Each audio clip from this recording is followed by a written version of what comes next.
So agenda for today, pretty same as usual. If anyone has announcements who are not an elected official or party officer, that will be at the end of the meeting, just a reminder. So first, I just want to see if we have any new clubs or new club presidents on here that want to say anything real quick. You can raise your hand. Let's see. I don't think I see anybody. But if I miss anyone, you can go ahead and make an announcement at the end. And then I want to see if we have any announcements from our elected officials and party leaders. I believe I saw at least Deborah on here from our CDP Region 18 if you wanted to say anything.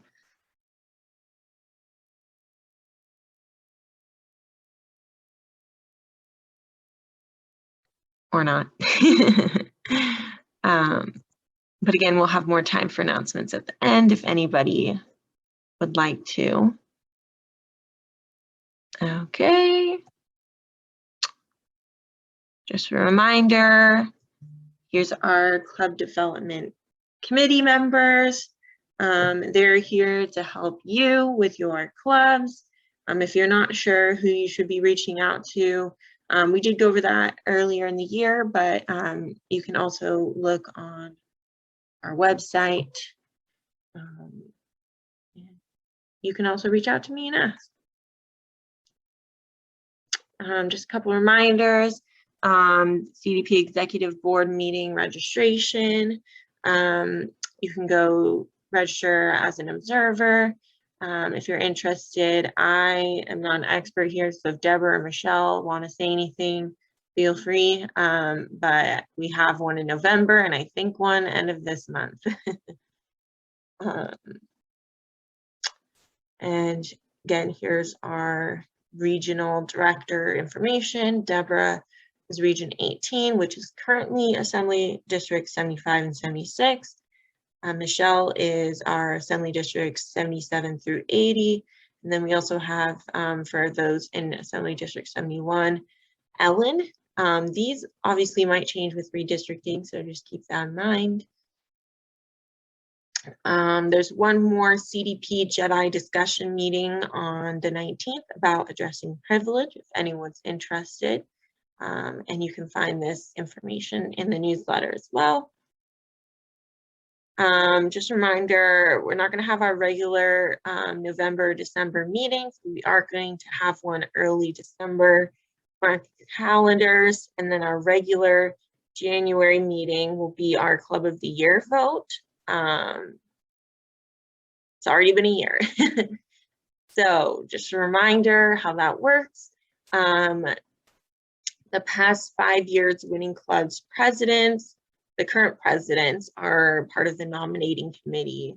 They're going to be evaluating submissions. Basically, same as usual, the assessment will address the description of the award, which is whether the club has set an example for other clubs through innovative programs, community outreach, political influence, growth, and positive impact on its community. Clubs can make an end of the year report with all of this criteria or whatever they want to choose, including number of meetings, new members, renewed members, attendance, political participation, all that jazz. These are just some recommended things to consider. And you can submit PDFs, Google Slides, anything that you want to present if you're nominated, and that'll be, oh, sorry, it's not February, it's the June. This slide is from last year when we did in February. So multiple individuals can nominate the same club, but a club only needs to be nominated once to be considered. The nominating committee will reach out to clubs that are nominated to provide an opportunity for them to submit more information. And the link is here if you want to type that in, bit.ly/2022club. And this will all be in the newsletter as well. But if anyone wants to get an early start, feel free. And then just some regular reminders. This link here, Linktree, this is where all of the fun stuff happens. Okay, Council of Clubs, pretty much any link that you will need is on here. We got subscribing to newsletter, Zoom, website with anything you want to know about anything. If my screen would work. Maybe it's not. Here we go. Help. Look at all these resources here. Okay. We got YouTube recordings of our prior Zoom meetings, slides, all of this. Where to update your officers and bylaws, where to report your endorsements, chartering information, other resources. So this link right here. Now I'm going to go back to my presentation. I'm going to put this link in the chat. There we go. And then for folks that have asked, Vote Builder or Van lets you look up people's voter registration to check their party and other information. You can get an account, one person per club from the county party. Please email us clubs@sddemocrats.org. That goes to me and to the party staff. I'm not the one that has that access, so please don't just email me. Please send it here. And again, a reminder, send us the Zoom links for your club meetings so we can put them on the party calendar. And same if you're having in-person meetings again, you need to send us the dates, times, and locations for distribution. We recommend using a recurring Zoom link, just like this one, which is easier than updating it every month. Even if you don't require registration, you can use the same Zoom link. Check the party calendar, make sure that your club has the correct information. A lot of you still don't, so please do that. Make sure it's the new Zoom link if you've changed it recently. Email calendar@sddemocrats.org, and we can get that fixed for you. And now, unless there's any questions, we're going to go ahead into presentation. It's Deborah. I'm available now. Oh, go ahead. Sorry, I was driving. Anyway, just real quickly, I've sent out all the club information with the members I couldn't find in the CDP site. So everyone has that information if they can make sure they get it back so we can count all your club members. The pre-endorsement conference for Region 18 will be Saturday, February 12th.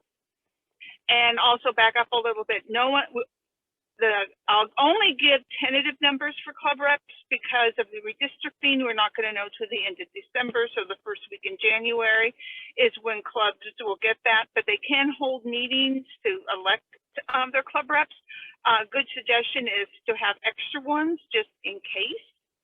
And we will be meeting next March for the endorsement convention, and it's going to be live in Los Angeles. So not too far, it's in South California. And then back up a little bit on the 24th, next Sunday is a special e-board meeting, and we'll be voting on one issue. My Region 18 meeting is the 21st, and I've sent that out to all the delegates. And one more reminder on the e-board, the fall e-board, everyone can attend. You can get a visitor pass, and I highly recommend because we go over a lot of the issues. As you know, redistricting, some of the proposals have been sent out. Some of them are pretty crazy, so make sure that you voice your opinion on those as well. Thank you. All right, thanks, Deborah. And let me just pull up those links so I can put them in the chat. Where'd it go?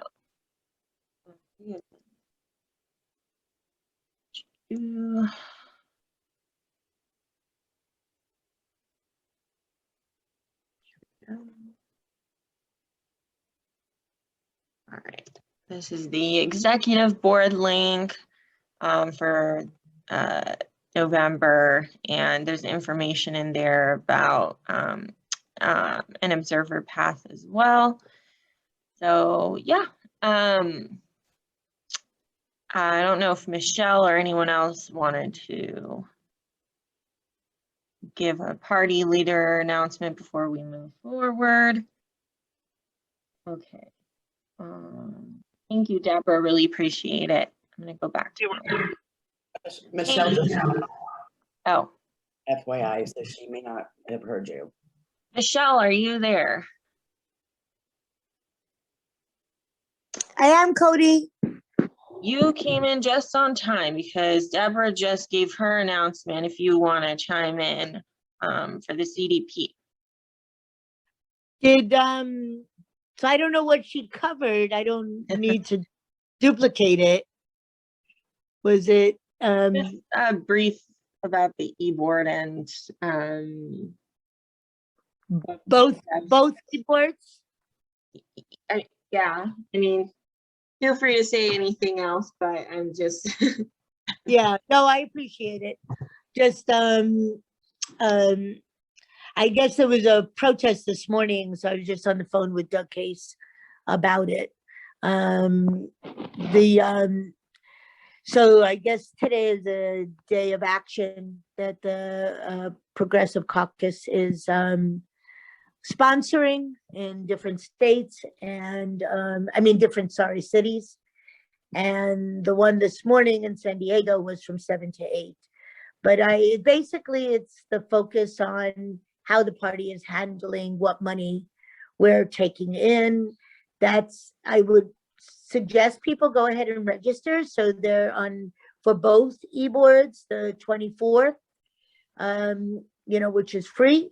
And it's only dealing with that subject of the party taking in fossil fuel money and law enforcement money. And then the second regular scheduled e-board meeting is November 15th through the 21st. Most of it is the Friday through Sunday, but they'll be starting some of the caucuses on Monday, which is the 15th. It's virtual and it's free. Most of the things are the caucuses, the standing committees, and the trainings. The last of the JEDI training, Justice, Equity, Diversity, and Inclusion, is happening on October 19th, this coming Tuesday at 5:30. That's the last of the series, but they will be continuing the series per the training director, Vincent, from the CDP. And the e-board meeting obviously has a fee if you're actually going to the general sessions, but that's a very small section of the entire e-board. So I would suggest, while it's easy and it's not in person and you don't have to pay hotel fees or transportation, that you take advantage of the opportunity to just be with our, see how the party is being run. There is the Taste of the Philippines happening right now at Waterfront Park from 10 to 8 today. And the California Alliance of Retired Americans, which is what our party is an ally and a member of, is having a virtual free conference on October 26th and 27th. It's, again, go to California Alliance. Those of you that are on the Region 20 list, we sent that out, and maybe somebody can put the link in the chat. I strongly encourage people, again, take advantage of this. It's easy. And Dr. Shirley Weber and US Senator Alex Padilla are their keynote speakers. And it's a group of people that actually care about all of the quality of life issues. Their highest priority this year is actually the climate change. So that's a brief report. Cody's going to go over all of the details related to the endorsement. So I don't want to cover, too much of that, but the dates seem to be for the pre-endorsement, the weekend of February, I don't remember if it's 11th, 12th for the pre-endorsements, and then the beginning of March for the actual convention. And I'll, see what's discussed here. And as it gets a little bit closer, those dates will be solidified. I guess that's all for right now. Thank you. All right, thanks, Michelle. Yeah, so today's gonna more focus on like rules regarding the party, but yes, I sent out the information in our Council of Clubs newsletter as far as like the tentative dates for the pre-endorsement and convention and all that. So Thank you. let's see. Okay, I'm going to. Oh. Okay. So where is Will? Hello. Okay, so back to the main point of this meeting. We're going to be discussing endorsement rules and best practices for the party. Sharing my screen again. Hopefully everyone can see that. Something weird's going on with my controls, but I cannot see the chat or participants anymore for some reason. So someone say something if you need to. But just a quick thing on why we do this. Having endorsements can provide early support and momentum for a candidate that you support as a club. It can allow your club to have a say in who the county party and the state party endorse, depending on following certain procedures.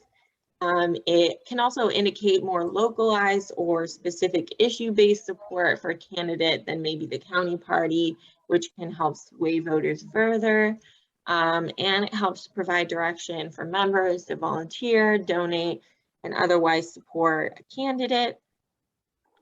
And it can, we encourage folks to do more than just endorsing. You can make your endorsement go further by publicizing it online in your community, sending information to your members, and of course, volunteering for campaigns. As a club, you can host a phone bank, a text bank, a canvas, and of course, raise money for candidates, including donating as a club if you follow applicable campaign finance laws, or encouraging members to donate to your endorsed candidates. And then a quick thing on scheduling endorsement votes. This is more of a best practice, but probably a lot of clubs are looking at doing this right now. And especially for those that are countywide, there are a lot of different races that you may or may not want to consider. So some things to take into consideration when you're determining those. Look at the geography, especially for those that are geographic clubs. Look at the issues that different offices cover. If you're interested in, for instance, educational issues, you probably want to focus more on school board, state and federal, rather than like a city council race that doesn't really cover that. And consider the relationship of your club with candidates and elected officials. Do you have members that are running, folks that have been consistent supporters of your club? You may want to look at those as well. Look at the endorsement schedule from the county party and the state party. Try to make sure that your endorsements take place early enough for your associates or club reps to be able to participate. Ensure that you have time for noticing candidates, which we're going to talk more about. and be cognizant of which races are contested and will take a lot more time to conduct. Some clubs, like the Envirodems, do an endorsement palooza type of meeting. It's something you may want to consider as well. And then Will, feel free Cody, to. I think are you sharing your screen? Oh, I thought I asked if you guys could see it. No, didn't work. I thought I could see it for a minute, and then now I can't see it. Okay, I just exited it, but you said that you can see it when I was showing it. So let me go back. Can you, okay, can you see it now? You're good. Well, I basically just read off the slides, so don't worry too much about it. But yeah, so, and then Will, that's probably why I was like, for some reason I couldn't see any of my Zoom controls anymore or the participants. I was like, what is happening? So, Will, feel free to chime in whenever you want as well. Sure. I'm gonna go to here. So now, following the rules, in this order, by the way, laws. We talked, I think at our main meeting about campaign finance and all of those things, and nothing about the party bylaws, Robert's Rules of Order, anything prevents you from having to follow the law. So let's just keep that very clear. Rule number 1, follow the law, follow campaign and finance laws. That includes the FEC, the FPPC where applicable. If you were not there, you can look at the recording, you can look at the slides from that meeting, and we're not going to go too much more into that today. And then we have the party rules, your individual club's rules, and Robert's Rules of Order. And just so y'all are aware, so I haven't spoken yet, but hey everyone, Will Rodriguez Kennedy, Chair of the Democratic Party. So one of the reasons we're having this conversation is because we are about to enter the endorsement procedure, or the endorsement phase of our county party's calendar. We will be spending a lot of time on those endorsements, and we have sort of a truncated amount of time to do the endorsements, particularly because of the uncertainty associated with redistricting, which is now, if you don't know, maps, very preliminary draft maps have been coming out of the state, the county, and some of the cities. So we want to make sure that we have an overview in order to set expectations, but also to make sure that we're on the same page, because some clubs, and likely because we have not had consistent enforcement, have had some trouble following the rules.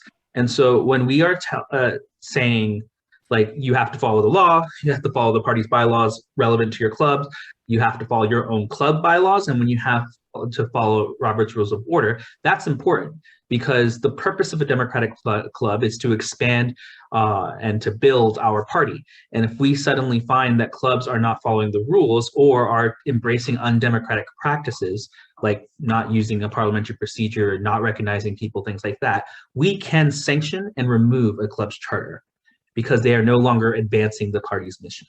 So we want to make sure that everyone is on the same page, because if Sorry, y'all. I'm back. no worries, because you were so prepared and you presented you had the presentation ready for me. I just shared it on my screen. So it might, since you might have the computer issue. So thank you, Cody, for being so prepared that even if you fell off, the meeting will still continue. So that's an example of your amazing leadership. So okay, so we're what I was saying is that we want to make sure that everyone is on the same page, because the party will revoke the charter of a club that is consistently not following the rules. We saw that in the past. In fact, under my administration, we've revoked, I don't know, 13 clubs in 1 year because they weren't following the rules, and we will continue to rigidly enforce the rules to make sure that the clubs are advancing the party's values, advancing the party's mission, and embracing the party's values for fairness and democracy, or whatever. So that's why we want to go over those rules, and to make sure that you understand that following Robert's Rules of Order and following the party's rules are not optional. At no point can any club decide, you know what, I'm just not going to do this. And the moment you do that, you will lose your rights to vote at the party, and you could lose your charter, which means you'll be independent, and that could be a problem for you. So we don't want that to happen. So we want to make sure that we have everyone on the same page, that we set expectations before we go into that process. And now we're going to do that today. So next slide, campaign finance and compliance. I think I'm gonna let Cody start with that. No, that's what I forgot to go to that slide when I was saying, like, I'm not going to go too far into this because we already discussed it. And then just a reminder, you have to follow those first and foremost. Right. All right. So, Cody, do you want me to go through these rules, or do you want to do it? I can do it either way. I'm sorry? You can do it. Okay. All right. So first of all, update your club officers and information. So you need to make sure that anytime you elect a new officer, anytime you have officer elections, you have a requirement and a mandate to inform the county party that change has occurred. So officer changes must be submitted to the director of clubs within 30 days of the change or election. But honestly, I find that when I do things, if I wait, I might not do it, or I'll do it at the exact last minute, which is the tendency of all young Democrats. But the other thing is to just do it right after your election so that we know as soon as possible. This is very important because we want to make sure that your club officers, and specifically your club president or whoever your representative to the council of clubs is, gets the information from the party, because things change at times and we want to make sure that our list is always up to date.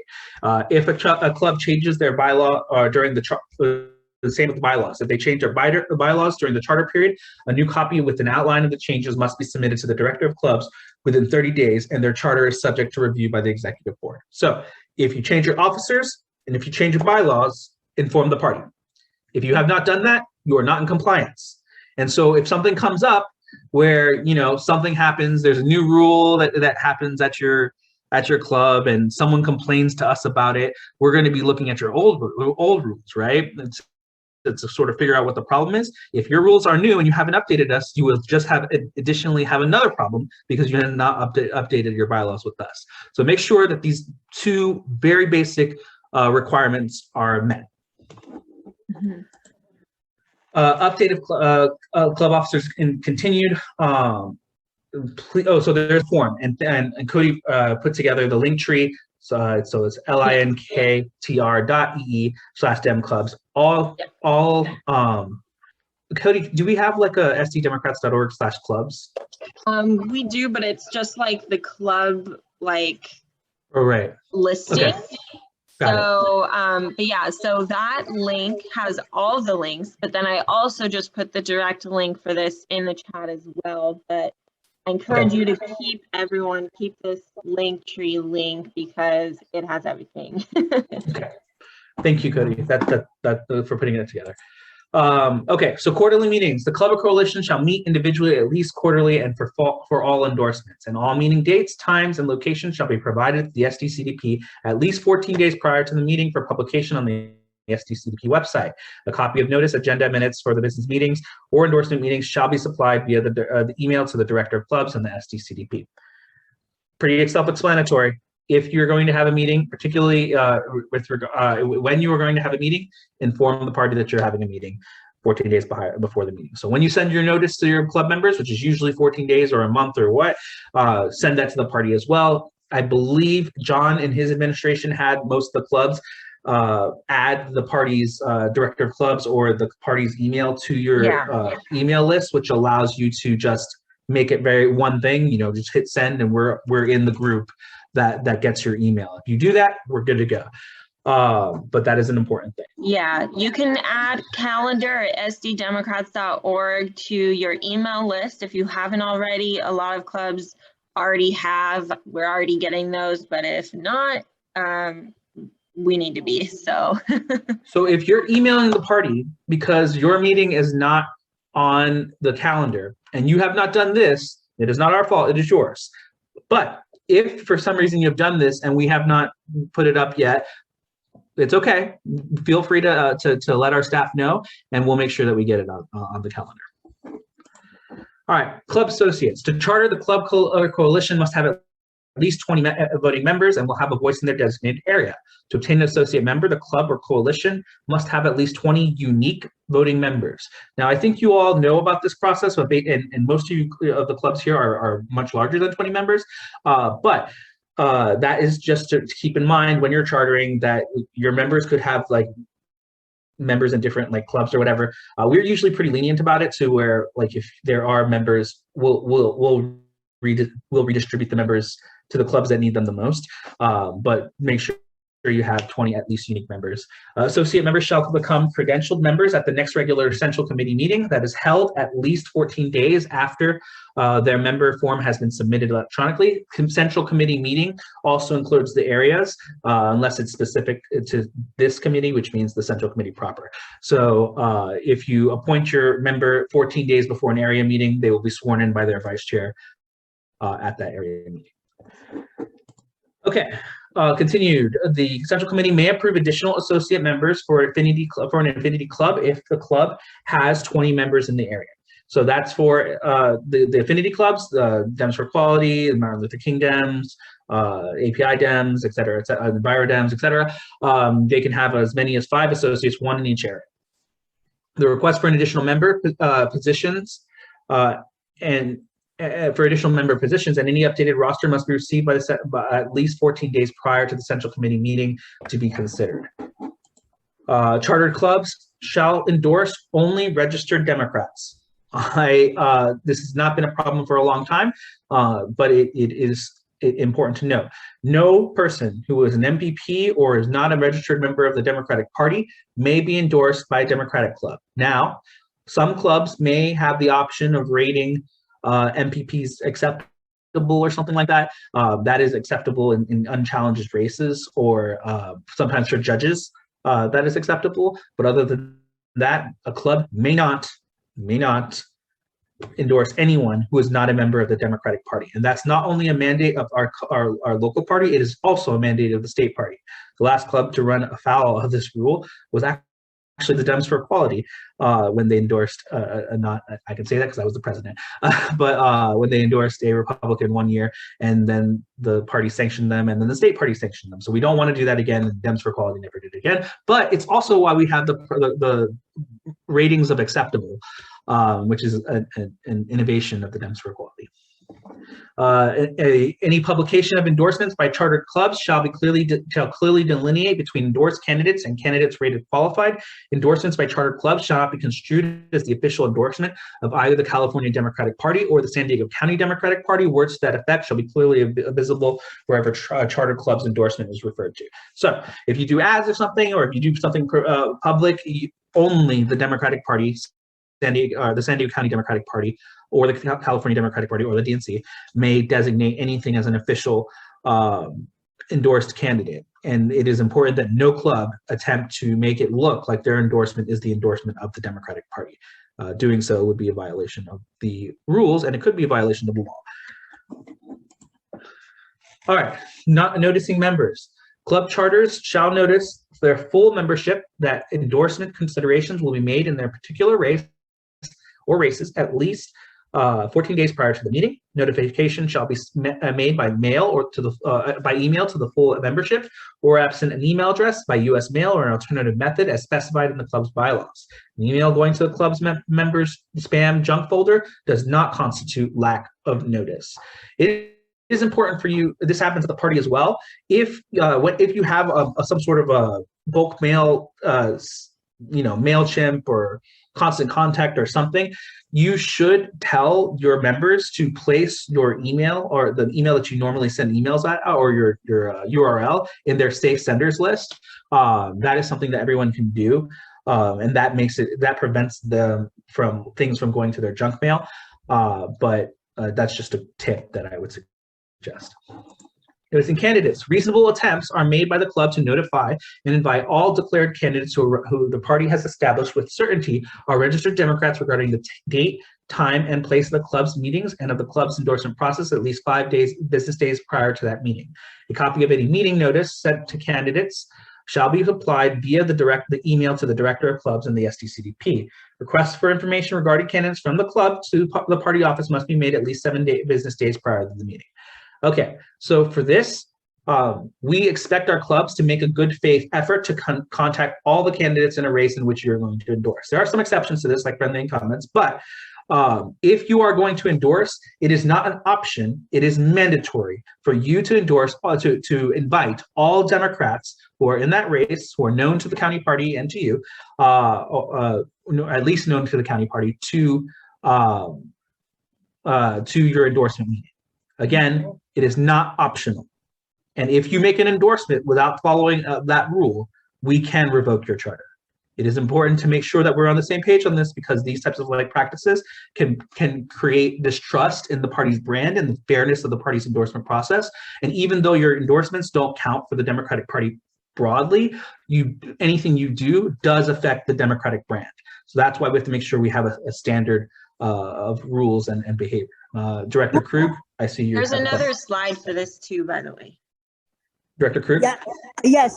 So something that has been coming up is that people are sending questionnaires and the invitation to government agencies. That is not the email address.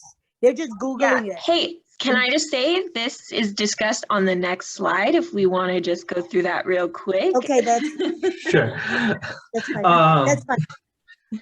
Thank you, Cody. You must use the contact information provided by the SDCDP. If you do not receive a response acknowledging receipt of the email notice, you must also make a reasonable attempt by calling them at the number provided by SDCDP staff.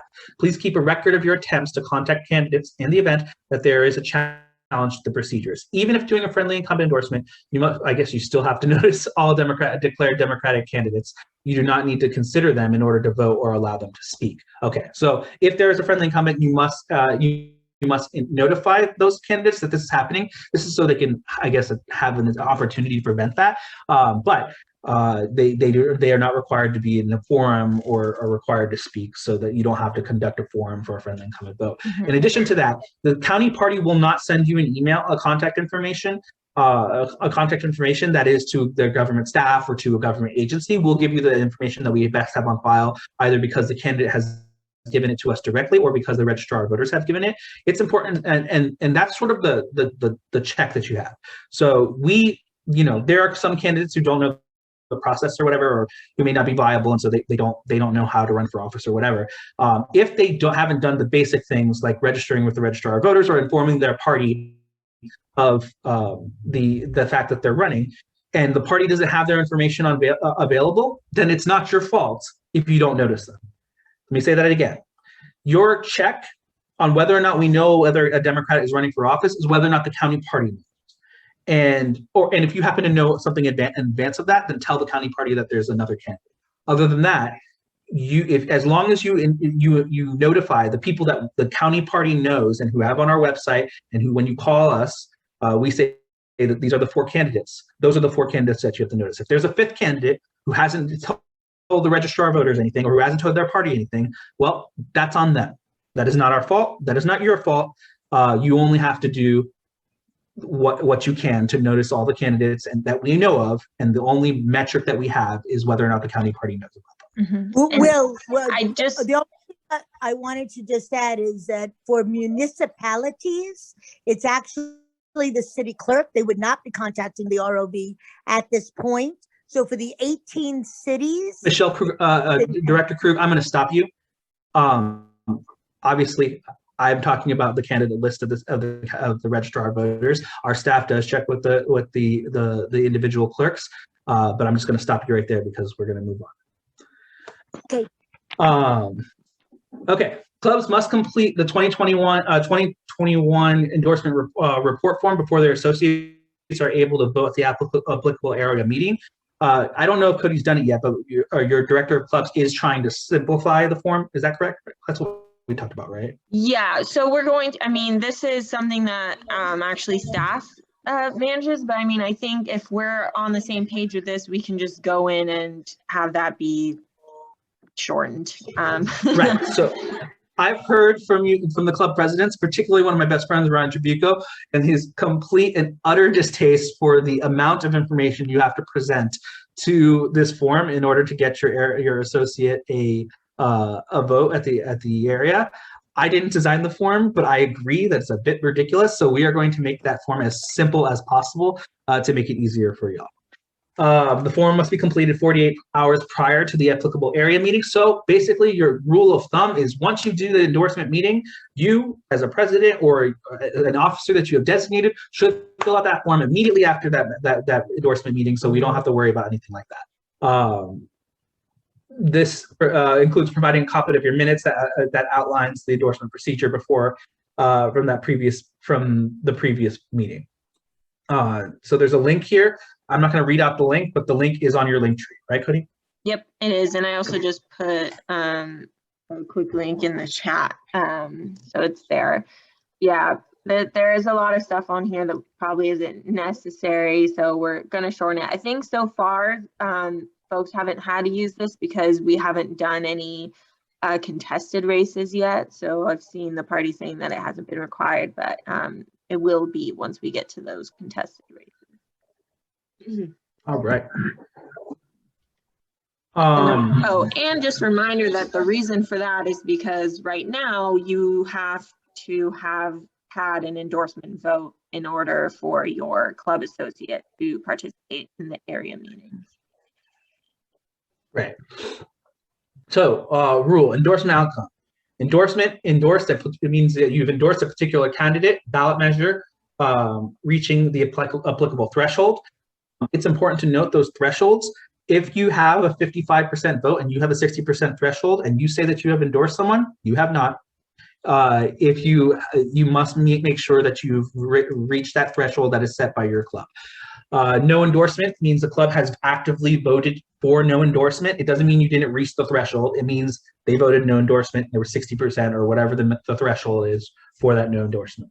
No position means, or it's also known as no consensus. It means that you could not reach a threshold. So you kept on voting for your endorsement and you kept on, and you could not get to a threshold, and therefore you have no position. Now there are some rules. Some clubs have a rule that if you don't do that, then the position is no endorsement. That's fine. But make sure that you understand what the distinction is, because no endorsements, you can vote at an area meeting, you can vote a no endorsement, which counts in the overall vote threshold.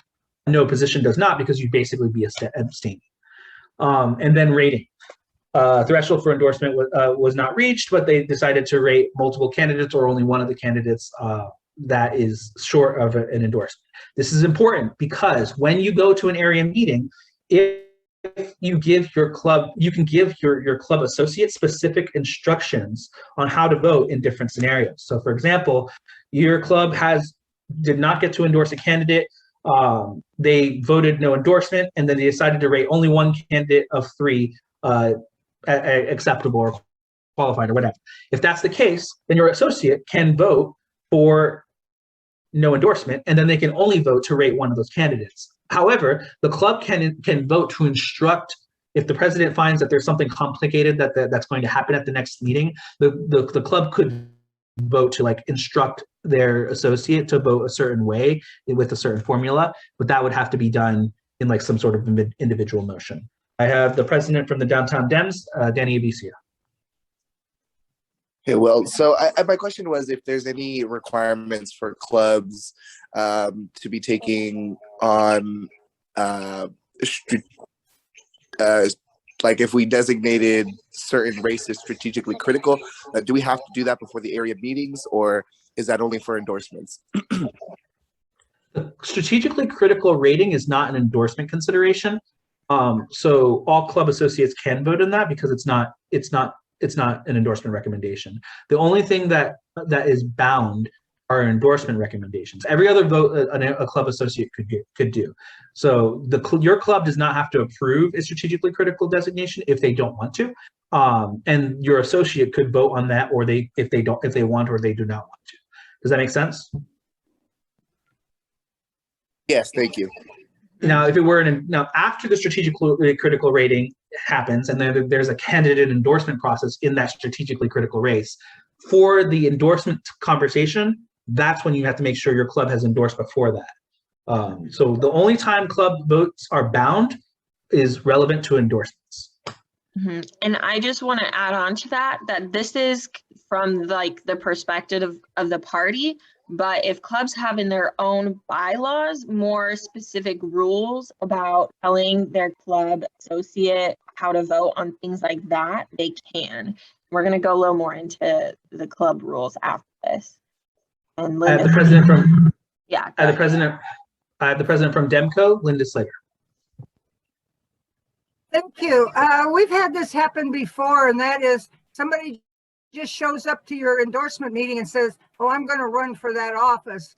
They haven't indicated any other way or place that they're running. Can they? They could if you want to, but we have no mandate for that. And frankly, it's reckless of a candidate to do that. If a candidate is running for office and they are to be considered viable, they must have the bare knowledge to at least inform their party, and ideally the clubs, but at least the party of their candidacy. And if they do that after your endorsement process, that's on them. That's not on you. mm-hmm. If the party hasn't told, if you ask the party who's running and they gave you 5 names and a 6th name shows up at your meeting, that's not on us. It's not on you. It's on them. The candidate has failed. You don't have to consider them. And just to add to that, a reminder that the deadline to notice candidates is 5 business days. So if someone announces like the day of, well, you've already met your requirement for noticing the candidates 5 business days out. So that's on them. Right. That's why we say that it's reasonable efforts to notify them. It is unreasonable for candidates have done that and have even almost threatened to sue the party for if that would happen. So we changed the rules so it's more flexible for the clubs. That would be reckless of the candidate to do that. That is unacceptable, and they should not do that. The president for the Progressive Dems, Kevin Lorenz. Hey there. Thank you. So I guess I have 2 quick questions. So my first is, so when we're noticing candidates, it's based on who's on the party's website. In other words, who's already reached out, correct? On the party's website, but you should do the second step of calling the party, or emailing. I think Maral, who's in charge of this, because it takes time to update websites, and if 50 candidates decide to join that week, then you should do this so that you have 2 mandates: 1, to check the party's website, and 2, to check in with the party. So I would make that a habit. Okay, cool. And then my second question is, when it comes to voting at the area caucuses, or so let's say we endorse a candidate, but then the area caucus goes all the way through to the qualified rating votes. Is our associate still able to vote on the qualified ratings, or are they done voting? So there are a couple things on this. If what you should do is direct your associate via vote. And so, if you want your associate to vote a certain way and game out the votes, just have your club vote on that. Does that make sense? Right. Yeah. Okay. So basically, so you can basically, yeah. So I'll take you through one. So if you have endorsed one candidate in a 3-person race, candidate A, right, and you want your club associate to vote for that candidate, but then no candidate gets a threshold, but you want to vote only that candidate qualified, and you don't want the other ones to do so, you would simply, right after your endorsement, vote for the candidate. You would basically game out the scenarios and just have that approved as a motion of the club. Does that make sense? So you basically want every scenario. You as a president strategizing for this, you can do this or you could not. If you've endorsed them, we would assume that if you've endorsed them, that the club associate is also authorized to vote for that person for qualified. That would be my assumption, right? So you wouldn't have to do anything there. If you want them just to vote endorse that candidate and just to endorse them qualified, I think that would be that would be the assumption of the party, that if you endorse that candidate, they didn't get the threshold of the area, then they can vote in a qualified rating. But anything other than that, like we want to rate multiple people qualified or whatever, you can simply either bind the vote by a vote, or our rules require the clubs to the area associates to vote the club's will.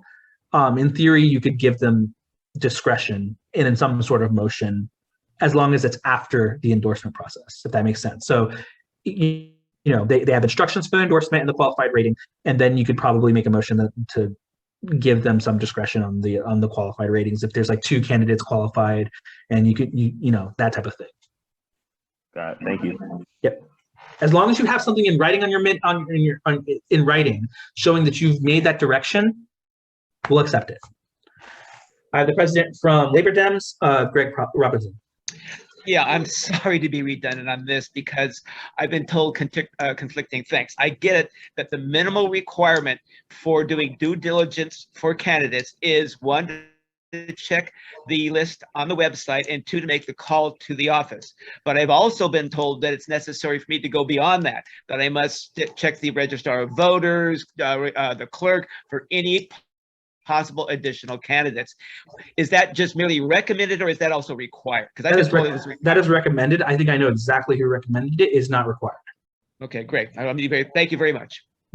Because as Will said, that's something that the party staff are responsible for, and we're asking them for the correct contact information, et cetera. So in addition to that, it's not just the party staff, it's the candidate's responsibility to inform their party that they're running for office. If they do not do that, they are not a viable candidate. I'm sorry. That's just a reality. If a candidate does not, who engages in politics and is understanding that in this political system that there are parties and those parties help elect candidates, and they don't, one of their first calls is not to inform the party that they're running, then they are not a viable candidate. They should not be in elected office. That is bare minimum, bare minimum requirement. And there's there's 250 central committee members, and who will connect them. But the first thing they should do, tell the party you're running. You know what I mean? Like, if you don't have that in your circle, you probably are not a viable candidate. I'm sorry. All right. So next slide. Club yeah, rules. and So- actually, Will, we had a question from Tim Balash here. I Right. think he's been having difficulty notifying the party of his candidacy. So the thing about your race, Tim, is that it's not a county party race. We only deal with local races. We can make sure.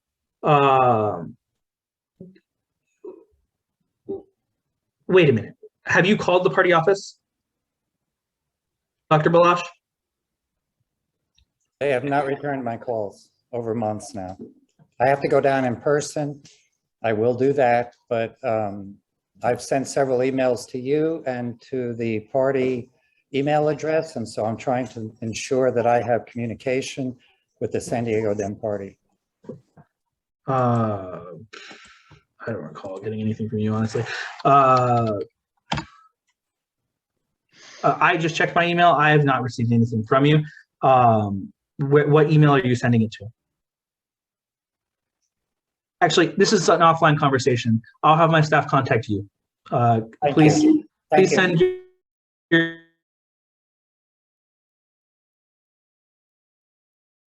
Can you list the email in the chat, please? chair@stdemocrats.org. Thank you so Chair. much. Sorry. No worries. All right, y'all, I It- apologize if I leave again, because my internet is unstable apparently. No worries. We have the ball. Thank you, Madam Director. Yeah. Okay, so again, the county party's major focus is local races, meaning in the grand scheme of things, we don't really care much about the assembly rate. Well, we do care, but we don't mandate things. Well, I should take that back. Our rules do apply to the congressional races, the assembly races, etc. So if you're going to make endorsements in that process, you have to still follow our rules, and that's important. But it's important to remember that the focus of the Democratic Party in San Diego County is local races. I have the representative from the Escondido Young Dems, Justin Damasilla. I have a question for endorsement. What if we have like a candidate who's like a Democrat with a softie, meaning that they are registered as a Democrat, but they primarily are marketing themselves with a different party? Is that something we would have to bring up? That is a thing. I hate to report, but that's the thing. There's somebody who is primarily marketing themselves with a leftist party, but they are a registered Democrat and they are seeking Democratic endorsement. Well, I mean, Deplorable. I would say that as long as they're members of our party, then technically they are eligible, although advocating for a support of any other party would be a violation of our code of conduct and possibly a violation of our rules. So as long as they don't like advocate for like a leftist isn't even a real party in the state. It's not a registered party, so he or she or they are a Democrat. That's wild. Thank you, Justin, for letting me know about that. After applicable laws and party bylaws and policies, clubs must follow their own rules as outlined in their bylaws and policies and procedures. If I have Wayne Durnitz. Thank you, Will. Tory Following up the question from Justin, what if we have a candidate who is a registered Democrat but has a consistent voting pattern that is contrary to democratic principles, more like a Republican? Well, that's your club to decide. So if that's the case, then your club is perfectly well. They are required to consider them, but because you know that about them, it is very unlikely that your club, the vast majority of good Democrats are going to allow that. So it would be a good thing to ask them questions about that in your forum, and then to vote them out through the political process. But we still have to invite them. Yes. Thank you. Yeah, you still have to notice them. You don't need to let anyone necessarily participate in a forum. You don't need to have them on the ballot, but you have to invite all registered Democratic candidates that the party is aware of, even if it's a friendly. No, they do have to participate in the forum unless it's a friendly incumbent. Since where does it say that in the party rules? Because I combed through them. We'll fix that, but they do have to participate. You have to notice them. I believe you have to participate them unless they do. I'll figure that out. Okay. Right now, that isn't seen anything with regard to how the party dictates anything with how clubs consider friendly incumbents, just that they have to invite, or anyone, just that they have to invite everybody, nothing about requiring speaking. There was something where folks were talking about maybe having like a central committee member or something speak on behalf of folks, but that rule was never passed. So. Well, the rules are they are is that you have to invite them. It would be in your best interest to ensure that they have the same access to your meeting as any other candidate. It's important to note that candidates can often be litigious. So it's just best to invite them in the process. And then if they are Republicans who are hiding to be Democrats or whatever, then you will find out in the forum and you will vote against them. Justin. So so we have to invite all of the potential candidates, even if they're on the friendly incumbent list, because the progressives put things on their consent calendar from they have like chapters. So is that like a special exemption, or like, how do we reconcile that? Like if there's something that's nominated by the chapter where, like, let's say the North chapter or the South chapter had all of the candidates, and then after they went through that process, they brought it up to the whole club. Is that like a special case, or is that something clubs can do going forward? My interpretation of that is that when the clubs, as long as they follow that process in the area meeting, well, they would have the mandate for each. So if the forum happens in their chapter or whatever, then that's where all the mandates apply. That being said, you still have to notice candidates of the secondary process. So for example, in the county Democratic process, we notice them of the area meeting and we notice them of the central committee meeting. You know, they may not be the endorsed candidate, but they have a chance to whip the vote to prevent that endorsement from happening. So you would have to notice them of both meetings. It's important that the chapter process is only done by one club. So we'll have to work through any case-by-case situations happening in which there are inconsistencies. I would not advise the chapter process for any clubs. All right, Michelle Krug. Can you hear me? Yes. Oh, thank you. If a club is considering statewide races like the constitutional officers, do they need to invite them as well? Yes, but they're not going to come. They may come. They've come to some clubs before. They might. Your responsibility is to send the invite. Your responsibility is not to ensure that they get there. I understand, but they do need to be invited. Yes. That was a conversation happening. And just for the record, I have spoken to Mr. Bylash previously. I told him that he needs to register with the California Democratic Party as well as staying in touch with the local level. Right, because we are in touch with the state party, so they are the endorsing body, and we get the information from them as well. Thank you, Director Krug. I have the president from the Coronado Den, Susan Marinan. Thank you, Will. This is going back a little bit, but you mentioned that clubs must complete the 2021 club endorsement report form before the rep can vote at the area caucus. Did you say that that form had to be filed 48 hours prior to the caucus? I did. Meeting? That's what I thought. Thank you thank you. Yeah. All right. So the clubs must follow your own rules. If you have written it down as a rule, you must follow it. Okay. And if there's no, Robert's rules actually says that you're not supposed to suspend your bylaws. Some clubs have specific provisions that allow for that to happen. There's That's a slide fine because, huh? Oh, is there a slide on that? Is that next? No. Oh, okay. Well, we'll talk about that later. All right. So each club must follow the rules outlined in its own club bylaws and state the quorum requirements for each meeting, for its meetings endorsements. If at any time during a meeting a quorum is lost, then no business can be conducted. All right. This has happened a couple of times. If you have endorsed after you have lost a quorum, okay, I'll ask the question. And we'll do a little bit of response participation. Do we have the things? We do have the participation, right? We have reactions and stuff.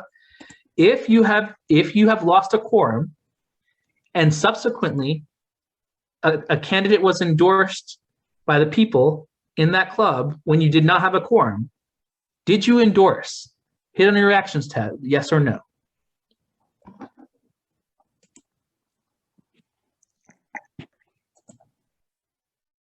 Can you do that? Do you not have reactions in this?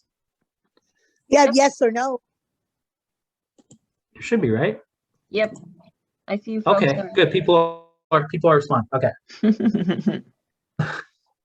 Just making sure everybody's awake. You didn't expect a quiz, but we have a quiz. So if you don't have a red thing by your side, I know that you're not paying attention. Sucks. So you've lost. You do not have a quorum of members, and after that quorum was lost, an endorsement vote was finished. Did you endorse that candidate? Oh. Right. We have a number of no's and a yes or two, or a yes. The answer is no. You did not endorse that candidate. Okay. If you do not have a quorum, you cannot conduct business or official business. Now, there are ways to move forward. You could have the club ratify that. You could call a special meeting and have the club assume that there's a quorum and have the club ratify what you did at that meeting. At that point, you would be able to endorse. But if you have lost a quorum, you have not endorsed. That's it. Mr. Chair, what if nobody had called for a quorum? Don't they have to call for a quorum so that you're even aware that there's not a quorum? No. If a presiding officer if anybody brings up the fact, you could do a quorum call. That would be very official. But if the presiding officer is aware that you do not have a quorum, you cannot conduct business. You can't just continue conducting business until someone calls a quorum. That is a violation of the rules. But they have to be aware that there's not a quorum. Right. And if someone's saying, hey, I don't think we have a quorum, and the president just doesn't do a check, and there's no quorum in that meeting, that president has violated the rules. The presiding officer cannot act in bad faith. The president from Progressive Dan is Mr. Lorenz. Yeah, so I think you probably said this just now, but if we do drop below quorum, we can continue business, but it's more of a straw poll to be ratified at a time when we do have quorum. an expanse of what I said, which is you can continue like on your votes, but none of them will be official unless you ratify them. You could do a special meeting, or you could do it at your next meeting. But that would mean that if like between then the end of that meeting and the ratification vote, if you conducted an endorsement that's coming up at Central Committee, you cannot vote until that vote has been ratified by your area. Yeah, I would recommend just trying to get folks back on the Zoom to finish that day, because I mean, let me know what you think, Will, but I think if people do like this, if you do a straw poll and you try to do a ratification at a separate meeting, you might need to re-notice. Right. So, yeah, it is usually best, and what will happen, and I think me and Cody have both been in parts of bodies who have like struggled to like create quorum. So you'll find me texting people, making sure that I have a quorum. If that ever happens, it's best to just regain a quorum. It's harder for the clubs because the clubs are private bodies, and the party is an elected body that is required to attend. So do your best. But if you have no quorum, you have not endorsed. All right, Cody, could you clear the participants so I don't see that? Okay. Next are the participants. The reactions. All right. All right. Each club must follow the rules outlined in its own club bylaws and policies that state the threshold for endorsement. Most clubs will use a supermajority at 60%, 2/3, 60 or 67%, 70%, etc. Some clubs may use a simple majority. Whatever the rule is, your club's procedures must follow it for an endorsement vote to be valid. Clubs must also follow their own bylaws and policies with regard to endorsement procedures such as ballots and tabulations. That should be pretty self-explanatory. Follow your own rules. If you do not follow your own rules, you are not in compliance with the party's rules. So your rules are also our rules. Per Robert's rules, you cannot suspend any portion of your bylaws or policies unless they contain a specific provision for suspension, which Robert's rules does advise against. But it usually requires a 2/3 vote and can only be done one rule at a time. It is very rare to do that. You should not make a practice of waiving your rules. It is just not a good practice for organizations, and in some cases it could be problematic. So there's the provision. You can do it, but you shouldn't. All right, this should be clearly member voting eligibility. This should be clearly defined in the club's bylaws or policies and procedures. Some clubs allow voting immediately after joining, paying dues. Others allow a waiting period or attendance requirement. A waiting period attendance requirement could help prevent club stacking, in which people join a club just to vote for a particular endorsement and then never come back. That's an important thing to avoid, because if that happens, you can create. There was a series of clubs who had an influx of a bunch of members for a specific vote, and then lost those members and could never build a quorum again. So that's why we've made club stacking against the rules in the party's code of conduct as well. Robert's Rules of Order. Am I still doing this, Cody? I can do it. Okay. So, and just a reminder, as we said at the beginning, all of these things are important. Robert's rules comes below the club rules and the party and laws. So none of this, again, prevents you from being required to follow what we've already discussed. But generally, there are standard procedures that folks need to follow. And Robert's rules and parliamentary procedure are important because they ensure majority rule while protecting the rights of the minority individual members and those who are absent, providing order, fairness, and decorum, and help facilitate the transaction of business and expedite meetings. Oh, can you, all right, I'll just reshare my screen. Let's see, here we go. Okay.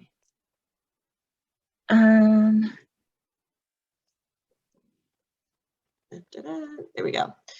Okay, chairing a meeting. So chairs who are running a meeting, usually the club president, need to be impartial. If you have endorsement votes that are by ballot, that's fine, and chairs or whoever the presiding officer is can vote on a ballot.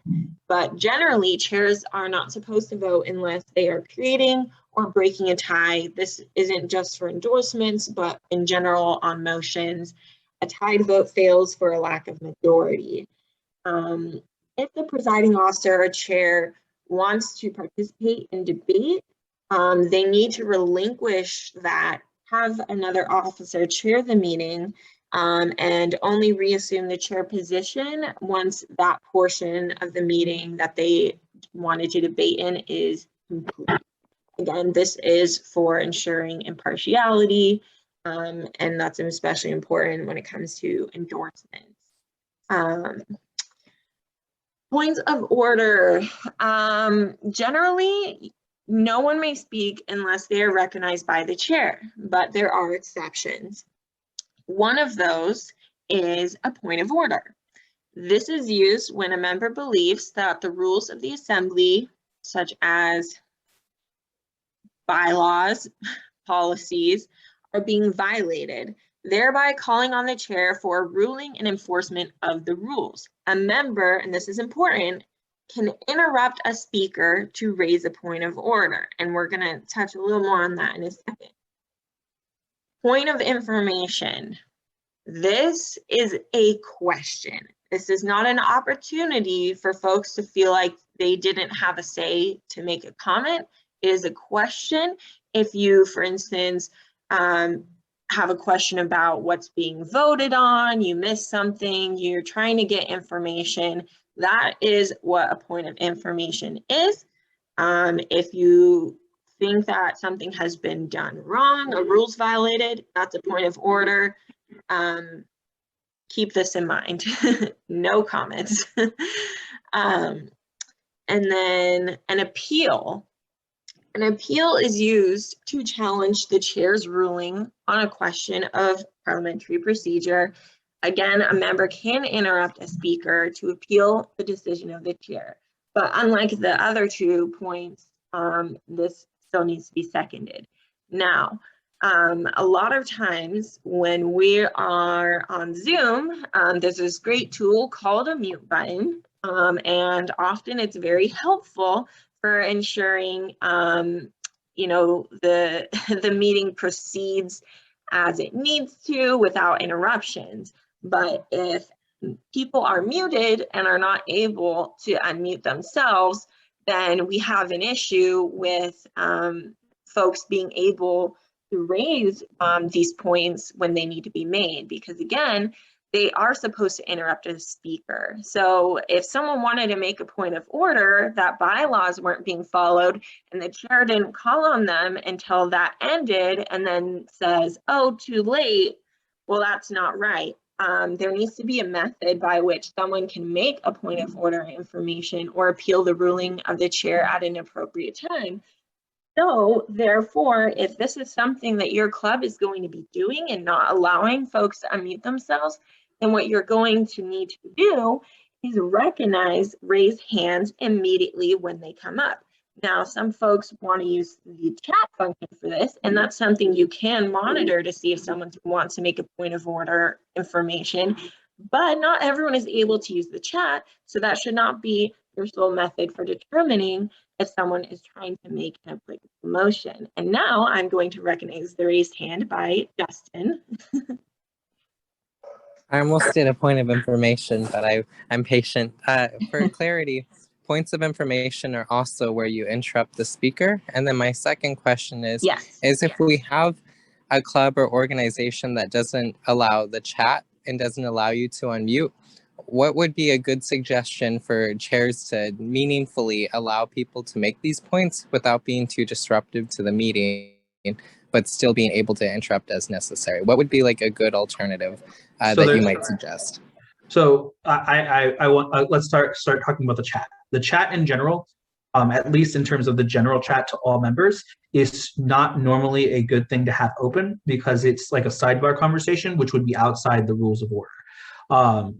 Just like you would have in a meeting, you couldn't have people in the back of your meeting talking amongst themselves. That would be a violation of the rules of order.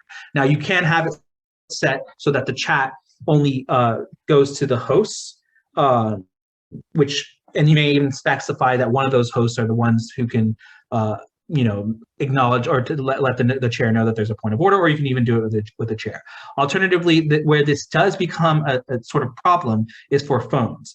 So the process that I use is typically I try to address all the hands before moving on.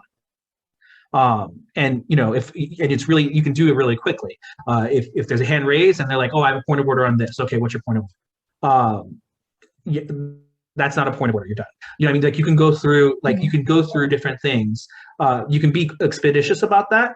Just like a person can interrupt to do a point of order, a point of information, a club president can shut down a point of order or point of information. So for example, if a club president determines that a point of order is used improperly or is used to slow down the business of the meeting, the club president may rule that point of order, I think we talk about this later, as dilatory. And what that means is that that point of order, did you have an extensive slide? Okay, so the point is, for the purposes of this slide, we'll talk about the rest later. Club presidents may not ignore a point of order, period. If you do so, you are acting against the interests and the values of the Democratic Party. You must recognize all points of order and points of information. And if you do not, resign or turn over the meeting to someone who does. That is an important point because the purpose of Robert's Rules of Order is to protect the rights of members. And if you are not acknowledging a point of order or point of information, you are violating the rights of your members. Do not do it in this party. If I find out about it, you will be sanctioned. So if I did this, there would be a riot at the Central Committee. It will certainly not happen at the Democratic Party, in any of the clubs, okay? So I will teach you if there are questions on how to dispatch with points of orders and points of information that are used. If you've seen me chair, you can see that I'm quite efficient at making sure that people who misuse points of information to talk, I will cut them off in a minute. There are ways to do what you need to do and to do it efficiently and to do it respectfully without violating the rights of your members.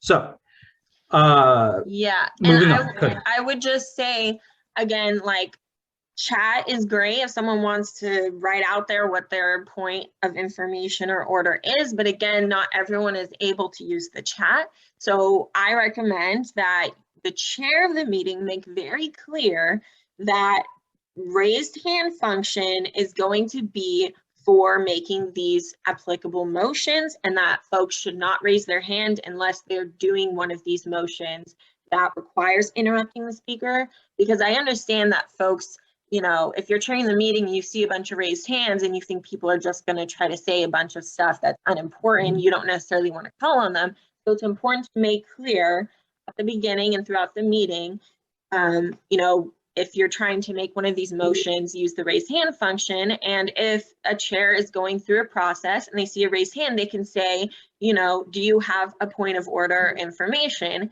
And if not, lower your hand. Easy peasy. It's not foolproof, but you just have to make those rules clear because not everyone is an expert on Robert's Rules, and that's okay. But I recommend that you teach your club members about this, and that's going to make it a lot easier. Okay. Motion to reconsider. So this is different than, say, if you endorsed a month ago and now someone wants to redo it, that would be an attempt to rescind a vote. That's not what this is. This is if there was a vote on something during the meeting and you want to reconsider that same vote. It reopens a motion to debate that has already been voted upon in the same session or meeting. The motion to reconsider can only be made by a member who voted on the prevailing or winning side. Now, to be clear, endorsement votes on secret ballots, this is not something you're going to be able to do because you don't know who's on the prevailing or winning side. But when it comes to a lot of votes that take place using raised hand or other methods, because again, we've all been part of endorsement meetings. It's not just one balloted vote and you're done. There's a lot of motions to make ratings and other things. So that's what we're talking about here. If you are someone who, you know, say you made a motion to rate someone qualified and it failed and you want to reconsider, you can't, you lost. Now, if someone who wants to change their vote wants to make a motion to reconsider because they won that motion, they were on the prevailing side, but for some reason something came up and they think that it should be reconsidered, they can make that motion. So keep that in mind. This suspends action on the motion to which it is applied until it's been decided. It cannot be postponed beyond the next regular business session.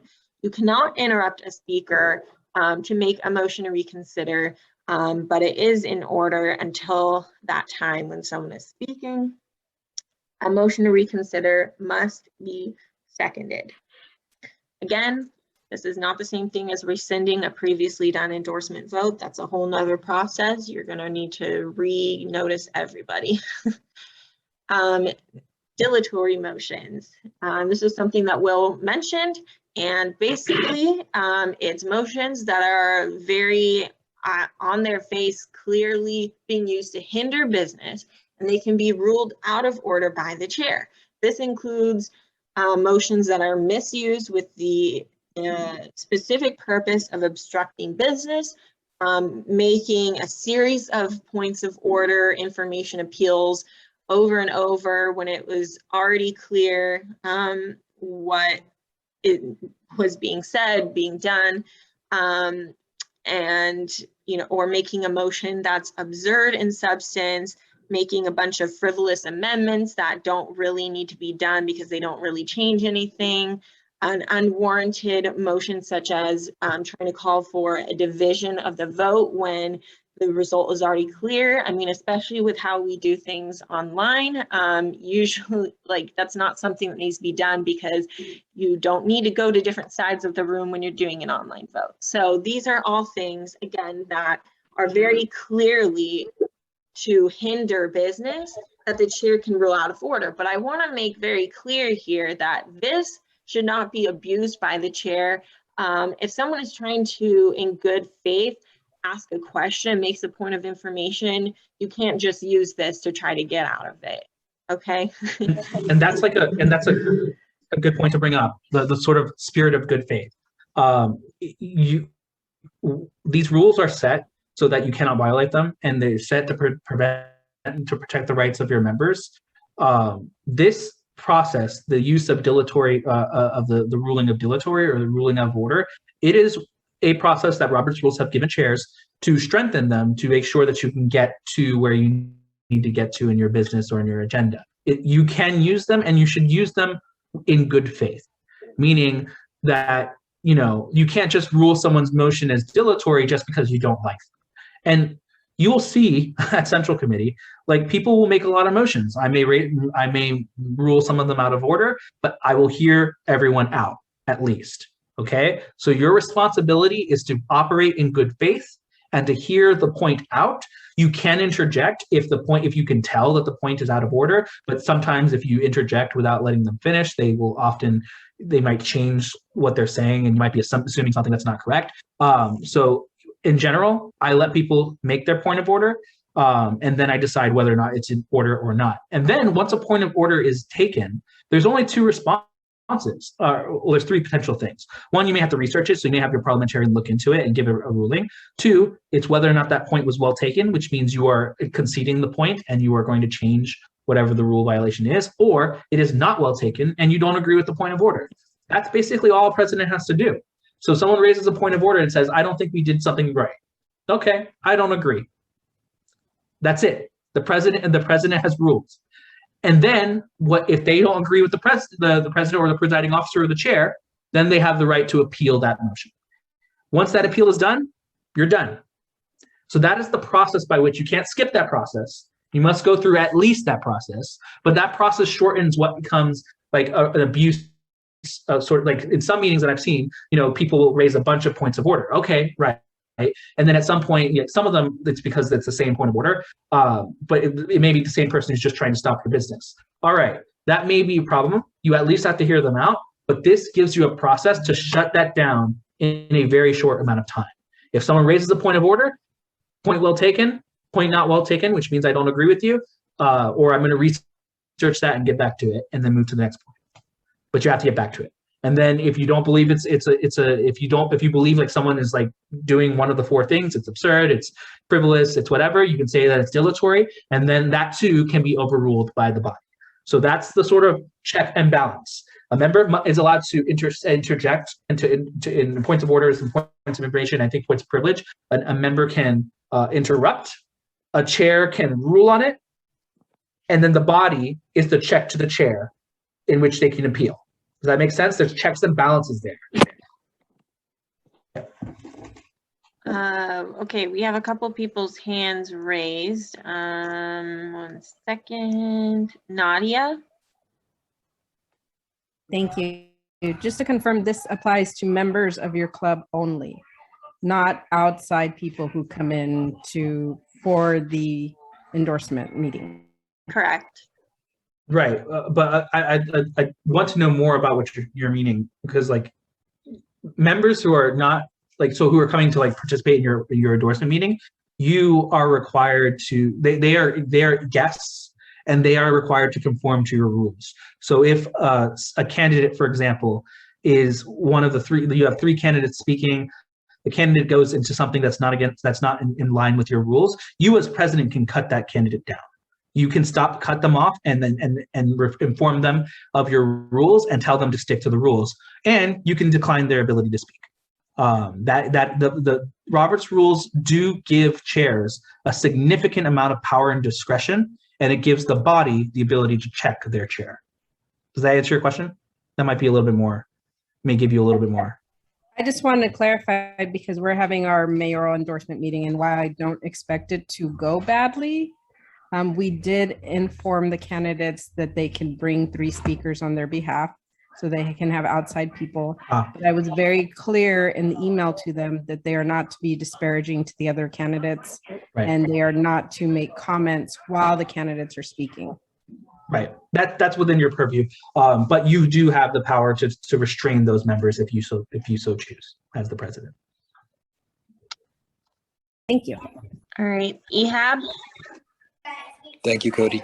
A question about the points of order. If a member raises a point of order and the chair rules against it, does the appeal go to the parliamentarian or to the body? It goes, well, you have to be recognized, and it goes to the chair. So the chair is required, the chairs cannot, in my chairmanship, I think I've been appealed, an appeal has never survived against me, but someone has tried to appeal my ruling, I think 2 or 3 times in the earlier parts of my administration. I will hear an appeal. I will let them make their point. I will make my point. We'll go to a vote, and whatever the body decides, that's what we're going to do. A good and experienced chair, and a chair who's operating in good faith, accepts that he or she or they are a democratic leader, and therefore they accept the ruling of their body. So it does not go to the parliamentarian, it goes directly to the body? It goes to the body. No, it goes to the chair. You appeal the decision of the chair to the chair. Oh, I see. Okay, and then the chair decides what to do, who to consult, whether it's the body or the parliamentarian?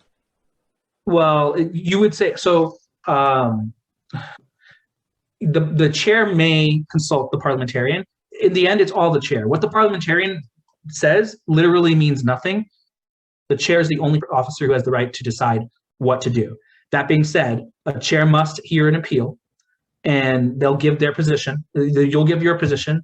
They may check with their parliamentarian, or they'll give their position, and then the body gets a vote whether or not the chair's right or the appeal's right. Okay, And thank you. I want to add, Ehab, that this again is specifically Robert's rules. If your club has something that says, such as appeals to the chair must be evaluated by the parliamentarian or something like that, you can have that, but that's not addressed by Robert's rules. Right. Okay, got it. So okay. the order of operations, again, Robert's rules is the baseline. then your club rules, which trump Robert's rules, and then the party rules, which trump the club rules and Robert's rules, and then the law, which trumps all. Okay. Voting. So majority vote. This is defined as more than half of the votes cast by those present and voting, excluding abstentions. If someone abstains, that doesn't count against the threshold. This is unless your club bylaws specifically say otherwise. I know some clubs, at least in the past, have said that, you know, the vote is out of it, like majority of those present or even of the entire membership. That's uncommon. It's generally that if you're abstaining, it's like you were never there and not part of this vote. As opposed to voting no endorsement, which is an affirmative vote. And then proxy voting. Again, under Robert's rules, proxy voting is prohibited unless specifically provided for in the club's bylaws or policies and procedures. Proxy voting being if you're, you know, being asked to cast a vote on behalf of someone else. Okay. Any questions on that? Okay, moving forward, we're going to talk a little bit about best practices. These are not specifically rules, but highly recommended. So credentialing, okay, it helps to know who's in your meeting, just like regular meetings where you have physical credentials or name tags. These credentials are prefixes that help identify who you are to attendees and hosts or co-hosts. For example, VM stands for voting member, NVM, non-voting member. This could be someone who maybe recently joined, they haven't earned their voting privileges yet because they haven't been to enough meetings or been a member for enough days based on the club bylaws. And G for guest. So this is something that, you know, you would add to the beginning of someone's name. And then that way, when you go to count votes, like a raised hand, or you can search for VM in your Find a Participant tab, and then you will only see those who are eligible to vote. Now, you will need to disable the option for attendees to rename themselves, because otherwise they could change their credentials and then you have an issue. One thing that sometimes comes up is folks, if you don't have your pronouns in your Zoom name by default, then if folks want those added in this situation, then they'll have to ask you to add them, or you can ask them for them via direct message. But it's also something you can add to your Zoom name to show up by default, if anyone didn't know. Online voting. So we used to recommend using the yes or no feature on Zoom until there was an update that made those disappear after a certain time. Because of that, we don't recommend the yes or no functions anymore. We recommend using the raise hand feature. So if you're voting on a motion, you would call for everyone who's voting yes to raise their hand, tally the votes, clear the feedback, then call for the no votes. And the host can see the totals on the screen. This is the best in terms of accessibility, because even attendees who are using like dial-in phones can raise their hand using *9. The problem with this is it's not anonymous. Ignore the multiple polls thing. Oh wait, no, yeah. It also, if you're doing, usually with endorsement votes, folks do multiple rounds. So if you are doing a multiple round vote, you're gonna have to do this again multiple times. And as a note, something the credentials help with, you're gonna want probably to place non-voting members and guests in the waiting room or in a breakout room to ensure that they don't raise their hand during a vote. Again, you can use the Find a Participant, type in VM to kind of like narrow those down, but it might just help for your sake to move them over just for a bit. And Michelle, I see your hand raised. Just some clarification for me. I've been to numerous clubs recently that said what you said, that the the reactions, if you vote yes or no, disappear after a while. But what they've been saying, and I just wondered if you know that this is accurate or not accurate.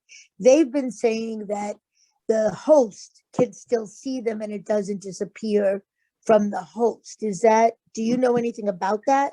That's the first time I'm hearing that. I'm not sure because I haven't used it in a while. So I don't know the answer to that. Okay, thank you. Yep. Paula? Yeah, I think that was because they were using something other than a poll.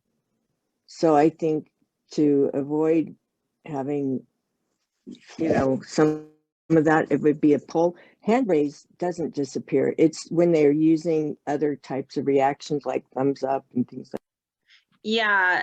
I think you might have just muted yourself, Paula. I'm not sure if you were done talking.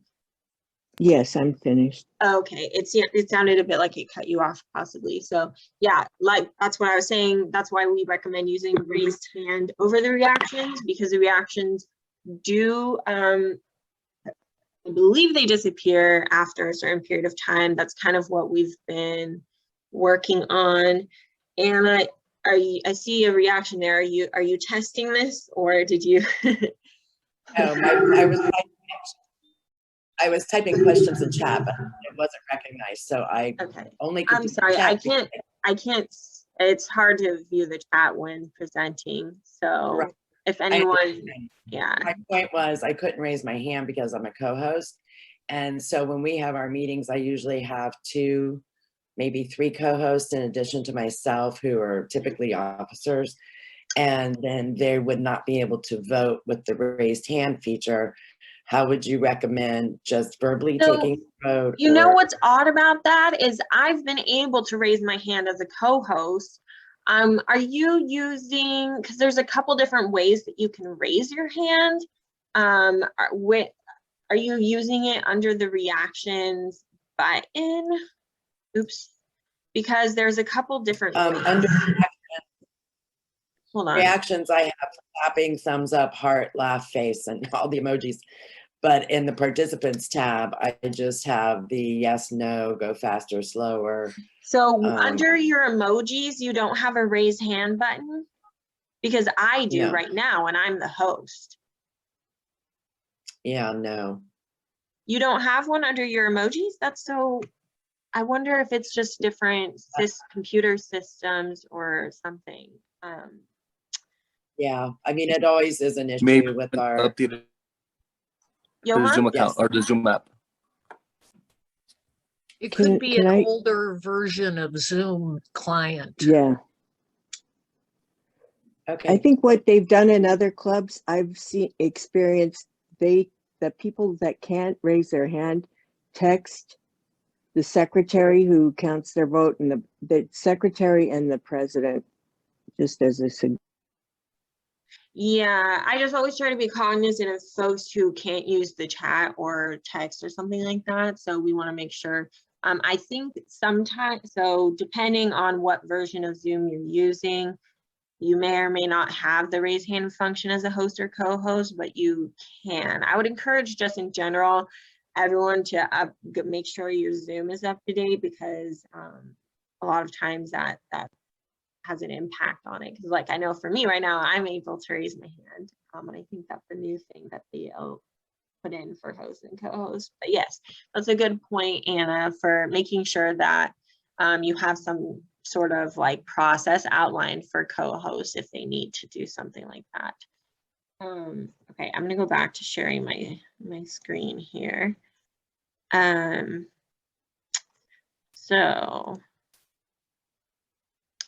Another option, especially for endorsements, is using the Zoom poll feature.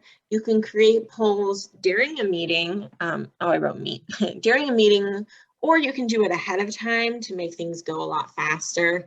You can do this for endorsements, for bylaw amendments, officer elections. It'll calculate the percentage for you and show it on the screen after the poll is closed. But again, you may need to do multiple rounds depending on your process. And it can be anonymous, which is a benefit over the raise hand feature. Note for this, you will need to move non-voting folks into a waiting room or breakout. I also recommend, if folks are saying that they aren't seeing it, to do that as well. Move them into a breakout room and get their vote privately, and relaunch the Zoom after you've done that. Not that I don't trust anybody, but a lot of times we see several folks who normally would be able to use the poll saying they haven't seen it, and maybe they accidentally clicked it without knowing or something like that. So just to make sure we're all good here, I would recommend also getting their vote privately in a breakout room and launching the poll separately. And yep, another option that a lot of clubs are starting to use is a program called OPA Vote, or something similar, where you basically vote online. It's good because it's anonymous, but also ensures that each member can only vote once, and that people who aren't members can't vote. I'm not going to go too much into detail with this because there's a lot there. There's some more information on the Dem Club's website, and very extensive information on the OPA Vote website if you would like to learn about it, and you can test it without paying.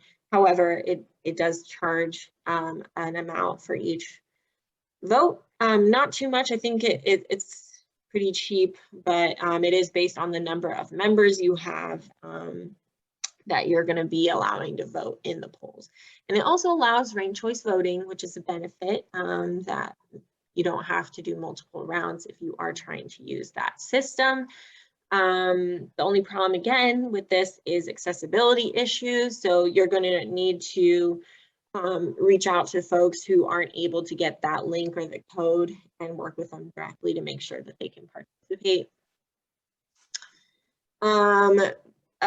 Best practices on club candidate surveys and questionnaires. Okay. Again, this is not a requirement, but it is a best practice. Clubs can do surveys and questionnaires for races that they want to endorse in. Your bylaws can state whether it's required for someone to complete this in order to be eligible for endorsement. A lot of clubs also, like the Dems for Equality, do candidate scoring. You'll also want to determine ahead of time if this is something that you're going to be dispersing or making public or not, and notifying the candidates beforehand, especially if you're asking anything that's really like private information on there.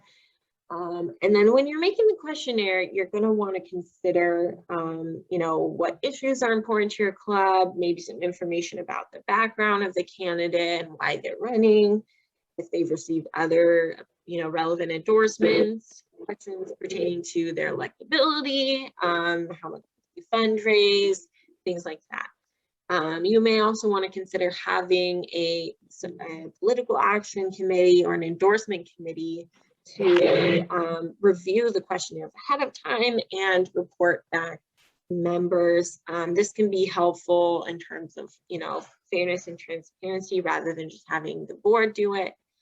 Often a perk of friendly incumbent endorsements is that the friendly incumbents don't have to submit a questionnaire, usually because they've done so previously, and it would likely just be a duplicate of what they already submitted. But that's up to you and your club. It's not a hardline rule. And again, just make sure that you have ample time for candidates and campaigns to complete the questionnaires, while the party only requires 5 business days notice. That is not enough time to complete most of these questionnaires, and especially if you're a grassroots campaign that doesn't have like paid staff to do it for them. So please just keep that in mind, because candidates are going to also be doing not just your questionnaire, but the questionnaires of a whole bunch of other clubs, usually in very quick succession. So just be cognizant of that. Access to membership lists. You know, in the past, there have been issues sometimes with club members or club board members who may or may not have, you know, used their position in an unfair way when it comes to either providing a list, an entire membership list to a candidate, or even just the fact of using their knowledge of who is and isn't a member to that candidate's advantage. And that's really not fair.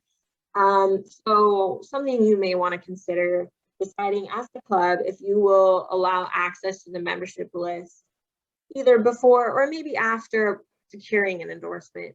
Just make sure you're transparent and fair and provide the same opportunity to everyone. You can do it with or without contact information depending on your rules. You can use it as an incentive for completing a club questionnaire. That's what my club, the Young Democrats, does. And consider having executive board members sign an agreement to not share membership information outside of situations previously agreed upon. If this is in your bylaws and they, you know, agree to that when they become a board member, that's fine. But just make very clear, because this has been an issue in the past, and we want to make sure that our processes are transparent and fair to the campaign seeking endorsements. Conflicts of interest. If a club board member has publicly endorsed or supported a candidate prior to the club vote, they should be removed from the process to ensure fairness and transparency. That includes having another board member take over their responsibilities, whether they're, you know, chairing the meeting, reviewing questionnaires, noticing the candidates. It just doesn't make sense for someone who, you know, is actively opposing a candidate to be talking to them about the process and the questionnaires and looking at them or chairing the meeting. It just doesn't, even if you do your best to be a fair person in general, it just doesn't come across that well. So I would recommend removing those folks from those responsibilities for that specific vote. However, those board members can still vote in the endorsement meeting. This doesn't like preclude them from doing that. And also, again, you know, consider providing a membership list to all candidates to ensure that there's no concern about lack of fairness, because even if a board member, you know, if you're the membership director, even if you're not sharing a list with a candidate, if you're calling and saying like, hey, you should reach out to so-and-so because they're a member, that's still not really fair. So that's just my opinion. That's something to consider, but it's not a hard line rule, but it is something if you're looking to ensure fairness and transparency in your process. Determining friendly incumbents, you don't have to do it, but you can. Things to consider. First and foremost, are they a Democrat? Are they still a Democrat? Were they a Democrat, you know, yesterday? And are there other Democrats that are running against them? Did we endorse them in their last race? If they, you know, are someone that has to run every 2 or 4 years, consider whether your club endorsed them previously. Have they voted in alignment with your club's platform or not? And have they maintained a good relationship with your club?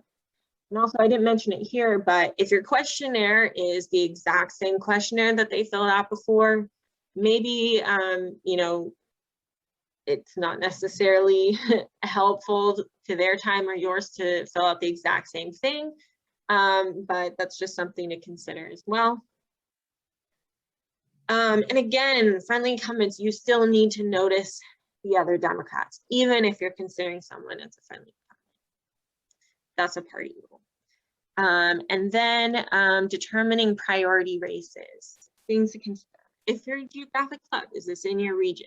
Is this in your city? Is it in the area that your club is a part of for the county party and you might have a vote on it, even if it's not, you know, kind of in your specific geographic region? For affinity clubs, is this candidate a member of the identity-based group that your club is based on? Or are they maybe a strong advocate for your priority issues? how many races do you have time to hold endorsement meetings for? And how many candidates do you have time to host volunteer efforts for? Speaking from my club, the Young Democrats, we endorse a lot of candidates, but we usually choose about 3 candidates that are our priority that we're going to be hosting volunteer efforts for. That's not to say if you're not going to volunteer, you can't endorse them, but it's just something to consider when you're making those decisions about scheduling the votes. Okay, this was probably a lengthier presentation than usual, so appreciate everyone sitting through. And if you have any additional questions, go ahead and raise your hand. Apparently I'm still raising my hand, but I see Wayne's hand raised if you have another question. Yes, Cody, thanks very much. I wasn't very quick on the uptake when Will was finishing up his presentation on endorsements. I have a question for Will if he's still with us. Well, if he's not, I can answer it as well because I made the presentation. But all right. Well, my question is kind of a general one. With our top two primary systems, do the rules and guidelines for endorsements change with respect to the primary election? In primary elections, we often have multiple Democrats running to be in the top 2. How do we handle with that, Will? You make a decision as best you can.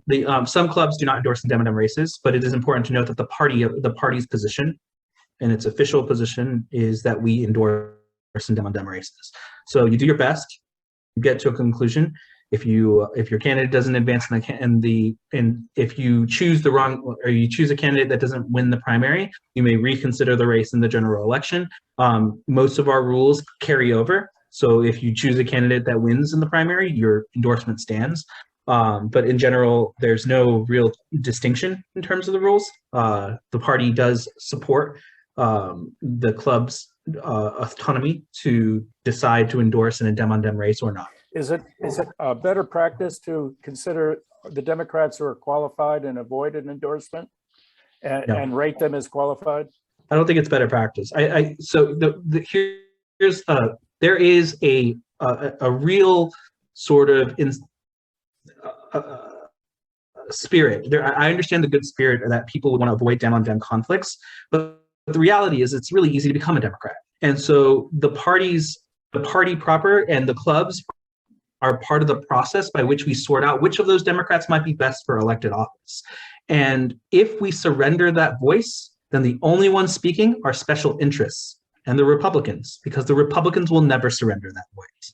So the party, especially the Democratic Party, has an elected responsibility to tell Democrats, the 805,000 Democrats that we represent, who we think is going to be best serve them in elected office. And if we can't come to a conclusion, then we let it to them.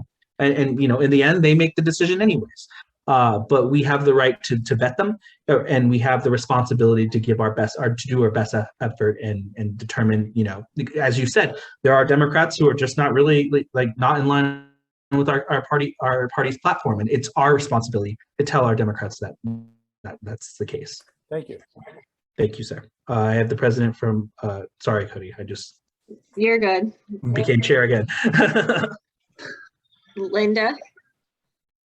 Yes, the Central Committee next week will be considering the revised questionnaire, and the process will be to, have one questionnaire with clubs able to ask extra questions. Is that going to happen? Because we've been kind of waiting. No, so continue with your own questionnaire. I determined laterally, I should say, the candidate evaluations committee told me that they wanted a universal questionnaire. I figured that because of the truncated season that we have, it'll be difficult to execute that this season. I think it's something we should see if we can implement in the general election or at the next political season. We just need more time to get that to work the kinks out of that. So every club is on their own to do their own questionnaire, or they can use the party's questionnaire. The party's questionnaire is a little different this time. For those of you who are on the central committee, you'll see that the party is about to approve a platform. And so our questionnaire will be based on the platform, and then some viability and vetting questions. Okay, so Cody, there was another element about it to talk about the new rule. Was that in the slides? It's not in the slides, so I go think I just want to take the time. Okay, so I'm going to share a proposed rule that our bylaws require that the Council of Clubs have the chance to look at this before the Central Committee votes on it. But there's one rule, and that is before that affects the clubs, and it's actually very simple. And then I want to get your input on a couple on your for some of the rules. So I'm going to share the screen. Oh, you disabled. Could you make me a co-host? I didn't disable you. I think you like had to rejoin or something. Yeah, I just made you a co-host again. Go ahead. Okay.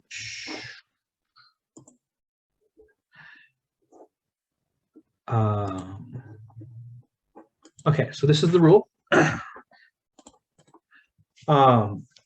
If the party has endorsed a candidate in a race, taken a position on a proposition or ballot measure, or taken a position in a recall election, charter clubs may choose to endorse the party's position without the requirements set forth in Article 13, Section 7, subsection D and H.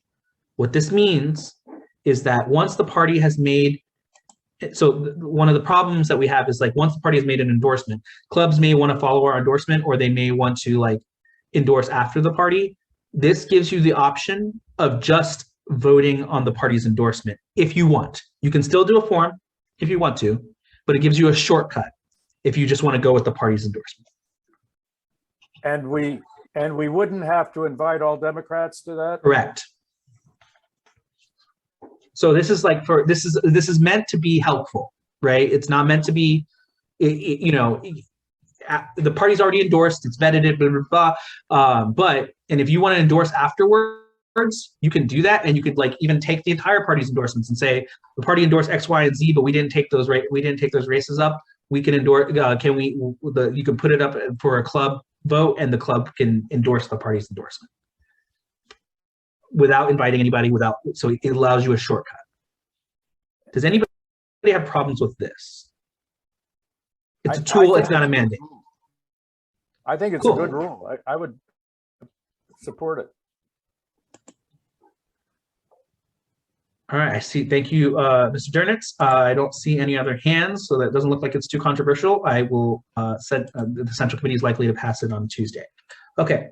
Then the other thing we wanted to ask is in terms of potential rules that you think that should be executed, but also I wanted to ask real quick. There is a prohibition right now in the rules that prevents the party from, that prevents the clubs from restricting your membership to your geographic areas. This is just for the geographic clubs. I am considering removing that rule so that clubs could do that. So like the Escondido Dems or the Encinitas Dems could, if they wanted to, restrict membership to their geographic regions.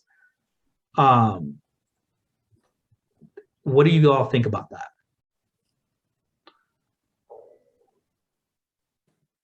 I can't raise my hand, so. Go ahead, Anna. Well, with us in particular, we have a region, of course, a neighboring region right next to us, including San Ysidro, who do not have their own club. And so in our case, if we did restrict it to IB, we would cut out potentially, you know, our neighboring Nestor, for example, is right next to IB. So we do have quite a few members that live just on the other side of the track, so to speak, of IB, where they've been longtime members in the 92154 step. So. And so Will, this is Narima. Can I speak? Go The ahead. Encinitas Club is on the border of La Costa, Carlsbad. A lot of La Costa is nearer to Encinitas than it is to Carlsbad. So a lot of our members come from there in the Encinitas Club. So we wouldn't want to exclude members. So my question for you then is, this wouldn't require you to exclude members. It would give you the option to exclude members, but it would also give you the option of defining those areas. So for example, if and this is just, this is the earlier things, I want to work through it before I even, decide what to do about it. So for example, you said La Costa, I think was the area that you said. You could easily say, members of the Encinitas Democratic Club can be from these regions, right? It doesn't have to be just the name of your club, right? We could figure out a rule. Is that something? I think that we would like to give our members the liberty to join any Democratic club they feel comfortable joining. It could, irrespective of geographic area, whatever they want, whichever club they want to join, if they can attend meetings. Now in Zoom, people, attend different club meetings. Right. I don't think we want to restrict membership to, we have people from Oceanside. At one point, we have people from Fallbrook who joined our club. Why would we, if they like our program, why would we restrict the membership to a geographic area? Again, it's just allowing the clubs to do it. It's not a mandate. Does that make sense? We're not saying you should restrict membership, but some clubs do want to do that. And so I guess the question is less about what individual clubs want to do, because individual clubs could restrict or they could not, and more about whether or not we should allow other clubs the right to decide that for themselves. Does that make sense? That maybe framing the question a little bit differently helps? Sorry, no, I don't get it. So please clarify. You're allowing other clubs to frame the geographic area if they want to? Correct. That would be, it's the club's choice. We can't tell the clubs what their membership should look like, but some clubs have asked to restrict their membership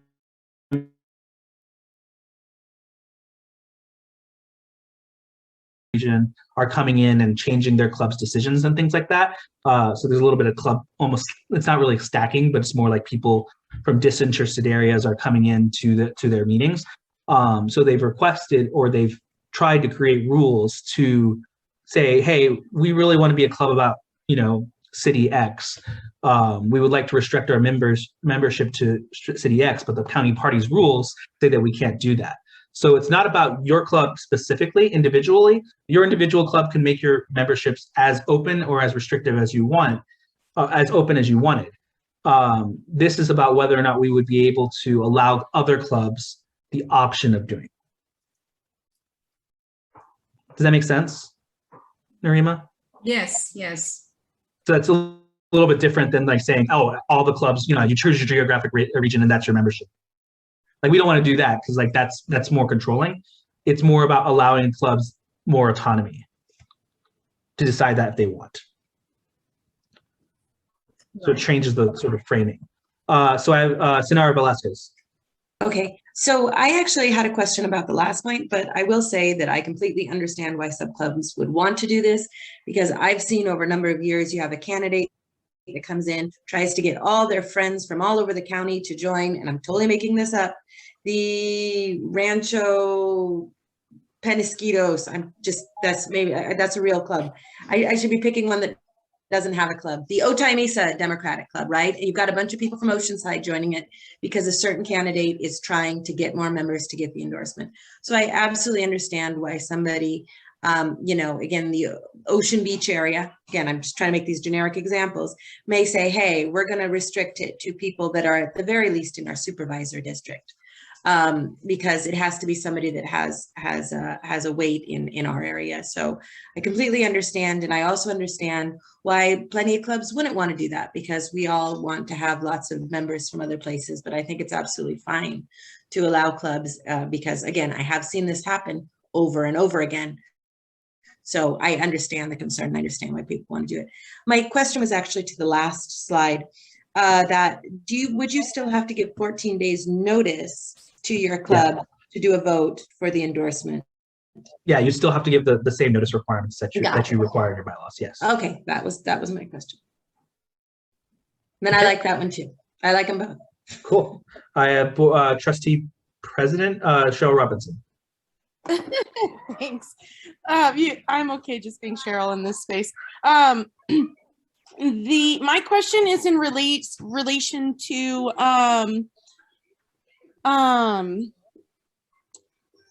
the consideration of changing that rule. I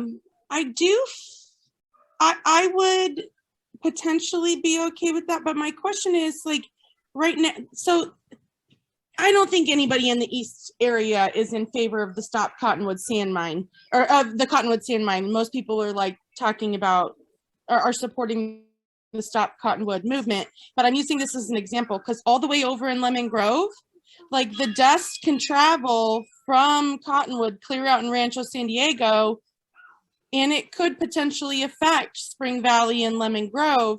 Usually the wind goes in the other direction.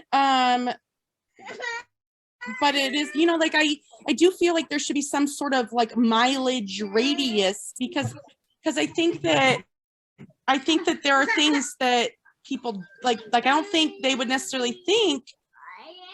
I could see a club not thinking Lemon Grove has a stake in El Cajon, but we might. And I could see like Alpine or Ramona saying they want to be part of that, and El Cajon thinking they don't have a stake in it. I also think that people work in areas all over the county. So like if I worked in Oceanside, I might have I don't, but you know what I mean? Like I might have a stake in Oceanside politics. So I would support it if there were provisions for including employment or business owners or live and work in some district or something like that, right? Yeah. And there being some sort of radius, because I understand why some clubs might not want to do that. I agree. Somebody in San Ysidro might not have a stake in like Escondido, but they could. And I think there should be provisions to allow for if they do. Right, and that's sort of up to the clubs. Like again, this is not saying that the clubs must do something. It's saying the clubs may if they so choose. Right, but I also think that we need to make sure that they're not specifically excluding people just because they like don't live in that town. That's good feedback. I'll take that in. Thank you. This is great feedback. I'm doing this assertively or affirmatively so I can get the feedback now and address any of the issues if we even go this direction. I have the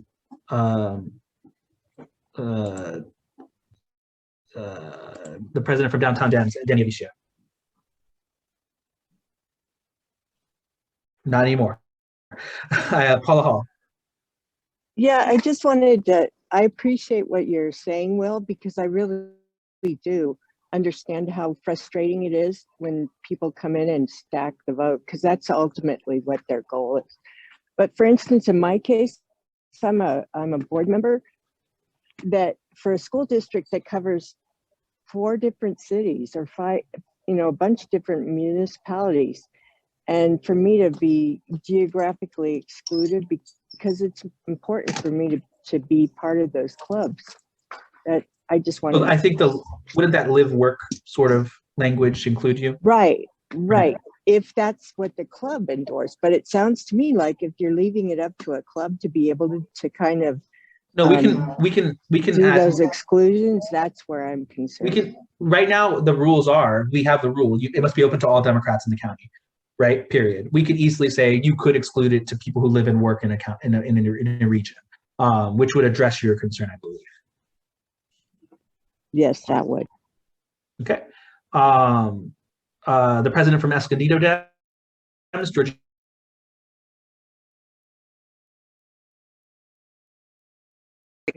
Currently, we don't have the right to exclude anyone from our club for the geographic clubs. Am I correct? Correct. Yes. Okay. That's the current rule. Yes. This would allow only geographic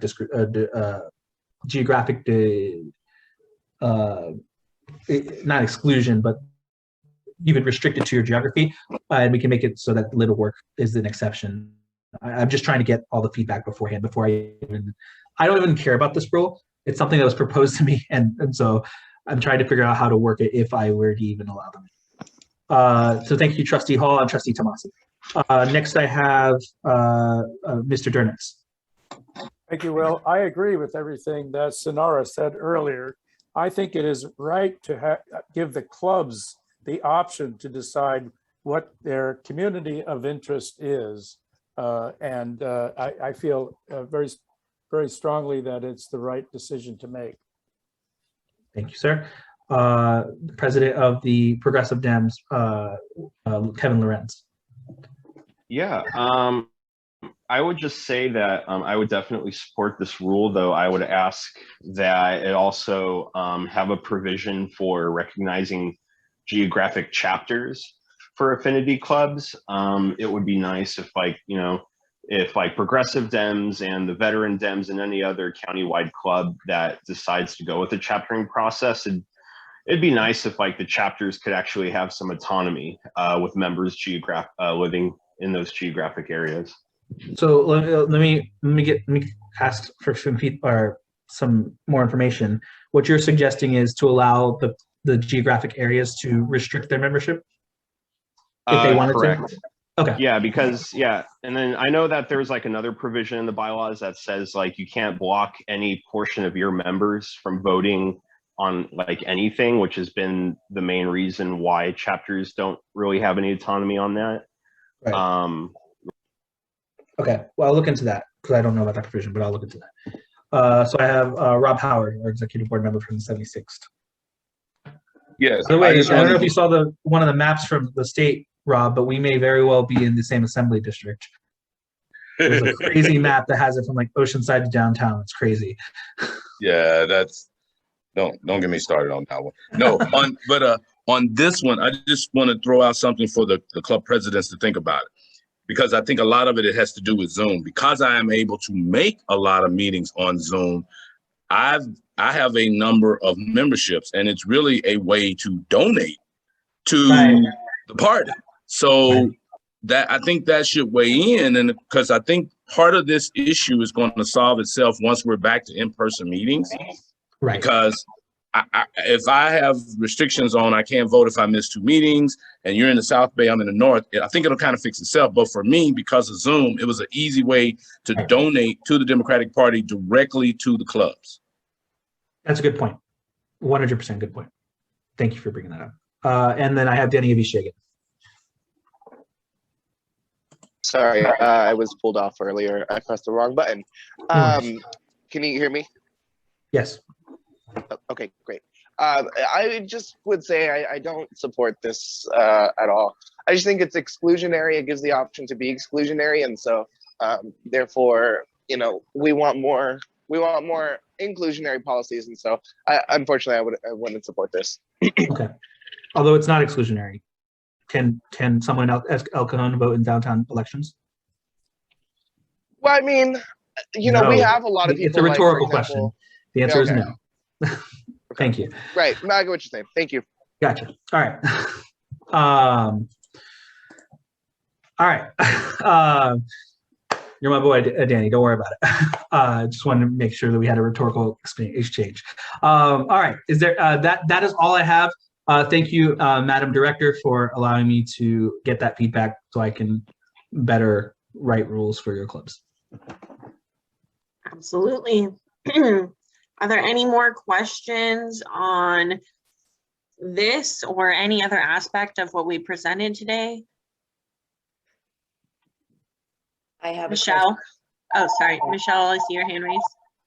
Yeah, I just wanted to bring up a point that I've been hearing a lot around these endorsement stuff and about the upcoming rechartering of the clubs, about the vote builder being limited to the area. And a lot of times the club presidents have been wanting to check on candidates, or they've been wanting to check on members and have been limited. I know that you've gotten this feedback, and I know there was a conversation going on about allowing the clubs to be able to have access, just the lookup access, more broad, so that they are,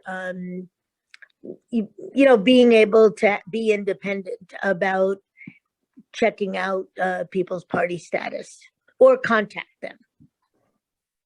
I'll bat that around with staff. I'm sure our staff and we have obligations to the vendor, which is I think the DNC, or in terms of vote builder. So I'll have to look and see if that's an option we can extend to the clubs. I generally don't have a problem with it, but there could be some sort of security thing or OPSEC thing that I just don't know right now. I mean, so as it stands, geographic clubs don't get countywide access. Is that what I'm hearing? That's what she said. Well, I mean, if they have members throughout the county, then they would need countywide access to verify their party. Right. Let's bring it up with staff and see what's happening. Yeah. No, I just want to make sure I was understanding what the issue was. I'm with you. Andrea Beth. Hi, thank you for a great meeting. Is there anything that prevents a club from supporting a candidate that the party has endorsed but the club has not endorsed? No, I mean, but no, there's not. The club's rules only govern the internal operations of the club. The Democratic Party is an official organization that is not a private, well, it's quasi-private, quasi-public, but it's an elected body. Our position is the position of the Democratic Party. And therefore, anyone who is a Democrat, or anyone really, can support our position. Now, where it gets weird is like if they expend resources. So a club cannot expend resources unless their body has properly approved those resources to be spent. And that's where it would prohibit that type of, so it depends on there's some context missing in that I'd have to know about. But that would be it. So for example, there's nothing that would be a conflict for a club to organize canvassing event or phone banking, or does that also run across the concern about resources? I don't think so. I mean, your club, if your club allows it, I mean,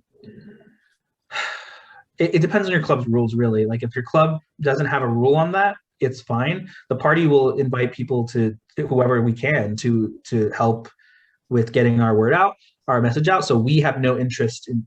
The only reason the party has rules is to prevent you from prevent the clubs from damaging the brand, or to prevent them from violating the rights of their members, or to govern the direct interaction between the clubs and the party.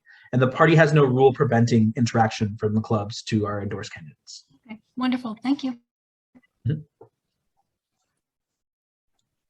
Wayne. Thank you, Cody.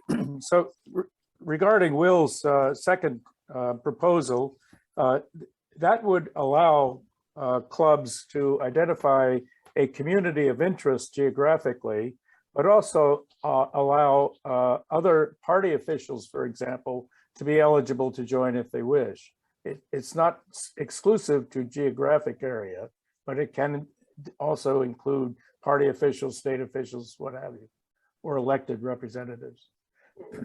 And the second point is, right now, with the county-wide rule, geographic clubs overlap each other, everyone. This would still allow clubs to decide to overlap the area of another club. It's not an exclusionary rule. Is that correct? Right. Right. Thank you. Sorry, I'm not sure I understood what Wayne was asking with the first question. You were talking about officials?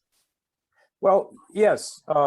Rob, for example, regarding his point, as a county party official, he could be, the club rule could say, here's our community of interest geographically, but we also invite and allow party officials to join if they wish, or elected officials if they wish.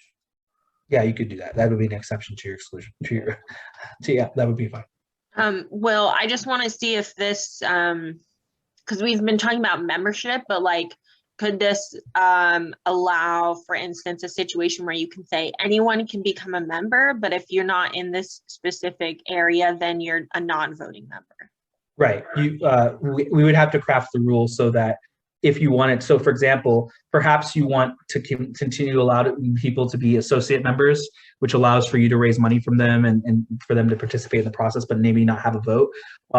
That is, we would have to make sure that that's an option in any such rule. Sounds good. Michelle?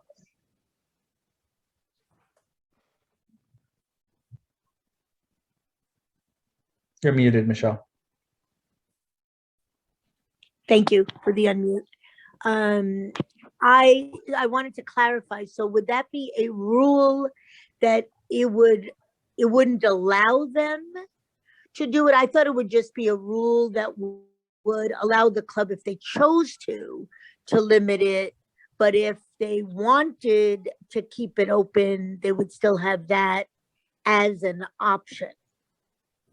Right. It's an option. It's not a rule. It's not a mandate. Okay, because obviously as a regional director, I try to get to as many of the clubs as possible to make myself accessible. Right. But a club, right. But if a club wanted to say that you live in the South Bay and we want the opinions of, the North region that we've just designated, and therefore those are the voting members, they can do that if we wrote this rule. If they wanted to. Right. There's a lot of ifs in that. What? As long as it's a choice. Right. And they could also, like Wayne suggested, have an exemption for county party or party officials or something like that. So there are a number of ways to cut this puzzle, but yes.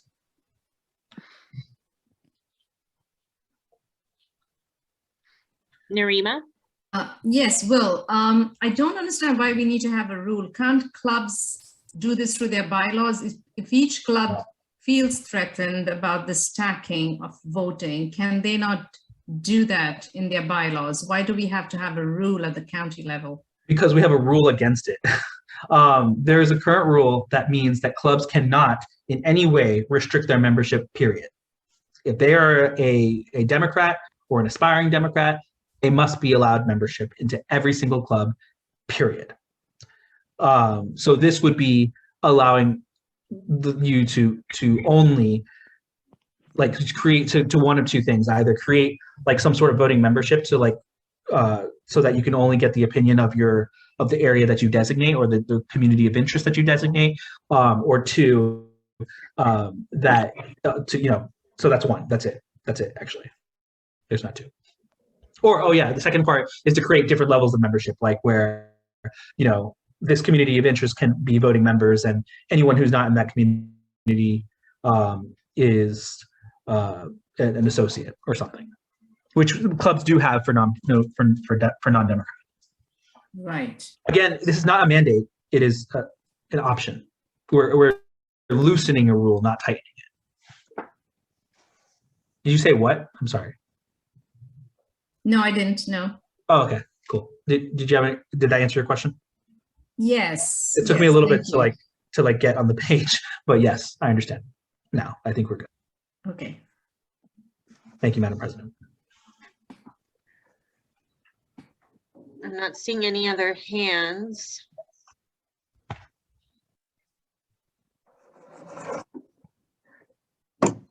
Going once, going twice. Okay, I think we're done with that. Cody, I just want to thank everyone here for giving me your feedback. I really appreciate it. I'm trying to wrestle through some of the rules that have been requested of the admin committee. So I just wanted to make sure that I had your input before I even tried. So thank you. Absolutely. All right, I'm going to go ahead and go to announcements. So I'm going to reshare my screen. And raise your hand if you would like to make an announcement, please.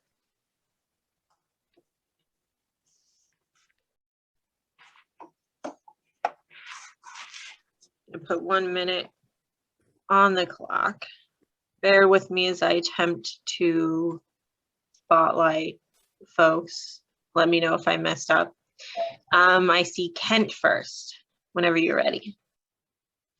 Yeah, good afternoon, everyone, and great to see you all again. My name is Kent Lee. I'm a Democrat running for San Diego City Council in District 6 in order to build a stronger, more compassionate, more inclusive San Diego.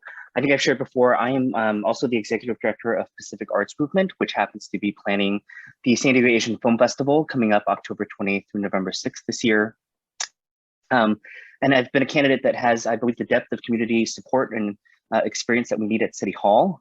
This is exemplified really by the trust and support that I've been receiving from my peers. In just the last few weeks, I have been proud to announce the endorsements of City of San Diego Council members Monica Montgomery Stepp, as well as Sean Elo Rivera, who do join County Supervisor Nora Vargas in supporting me in the race. Just again, looking forward to continuing to connect, and especially as a community-minded and community-supported candidate, looking for ways to get feedback and learn more from each and every one of you and your members as well. So I'll leave my info in the chat. Again, my name is Kent Lee, Democrat running for San Diego City Council in District 6. Thank you. Thank you, Kent. I'm gonna unspotlight you. Folks, if you have your video on, I can spotlight you. Otherwise, I can't, and folks will just have to view you in the gallery, just as a heads up. So next, I see Rob.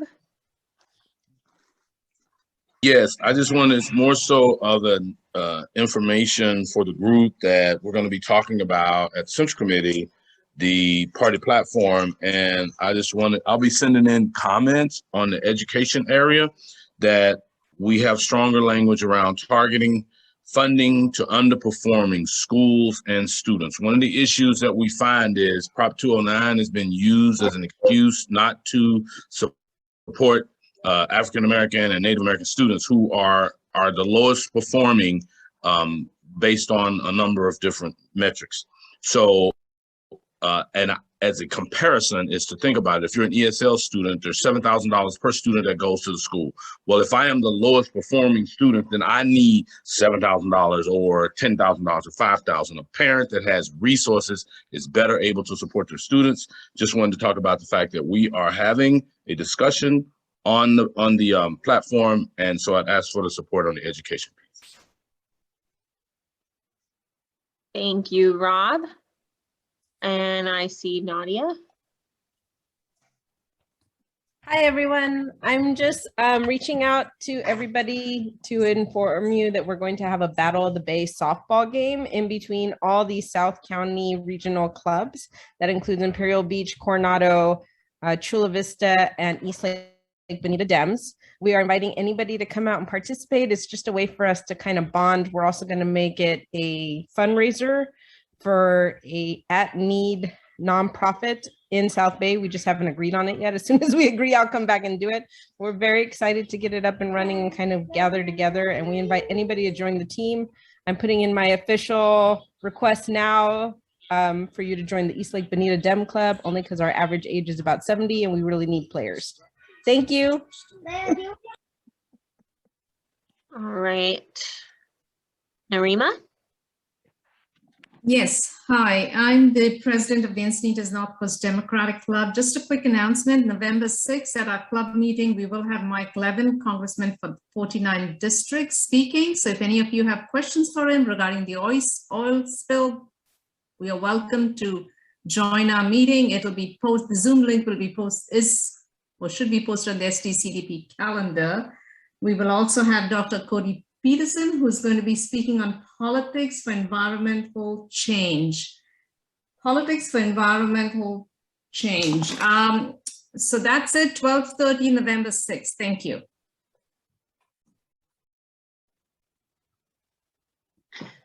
All right, thank you. I'm going to move spotlight, lower your hand, and then I see Michelle. Hi, just a reminder about the executive board meeting, both October 24th and November 15th through the 21st. Check out cadem.org. and about the CARA meeting, California Alliance of Retired Americans, October 26th and 27th. Go to californiaalliance.org. If someone can put that in the chat, I would very much appreciate that. The Taste of Filipino of the Philippines, sorry, is today from 10 to 8 at Waterfront Park at the county office building. And there's also the Filipino Film Festival that's going on right now. Kent mentioned the San Diego Asian Film Festival. The end of this month, I believe it's October 26th through November 6th, or October 28th through November 6th. And those are kind of the support our community, support our cultural events, and those communities putting themselves out there. Thanks. Thank you. Sess? There are a number of communities where we don't have any Go Team community coordinator. So if that happens to be in your club's area, we really would appreciate you seeing whether there's some people who might be interested. Particularly in Oceanside, we need a few more community coordinators, and I know there's a few clubs up there. So I appreciate hearing from you. So this is Sess Resnick. I'm the director of the Go Team, and we do need some more community coordinators. Thank you. Okay. Thank you, Sess. Anyone else? I don't see any other hands. I don't see anyone in the chat saying they can't raise their hand.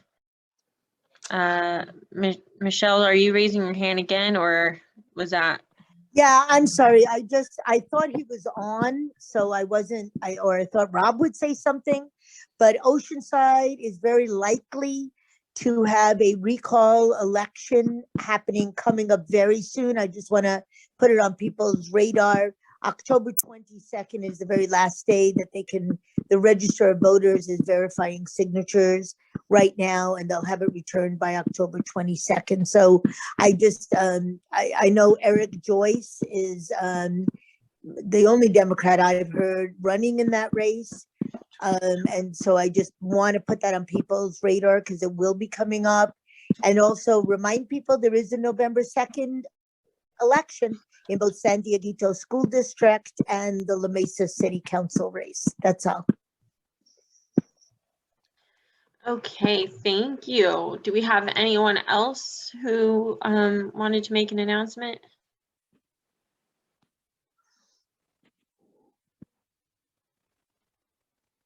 Okay. Then I think that's it. Thanks, everybody. Club Dev members, if you can stay on.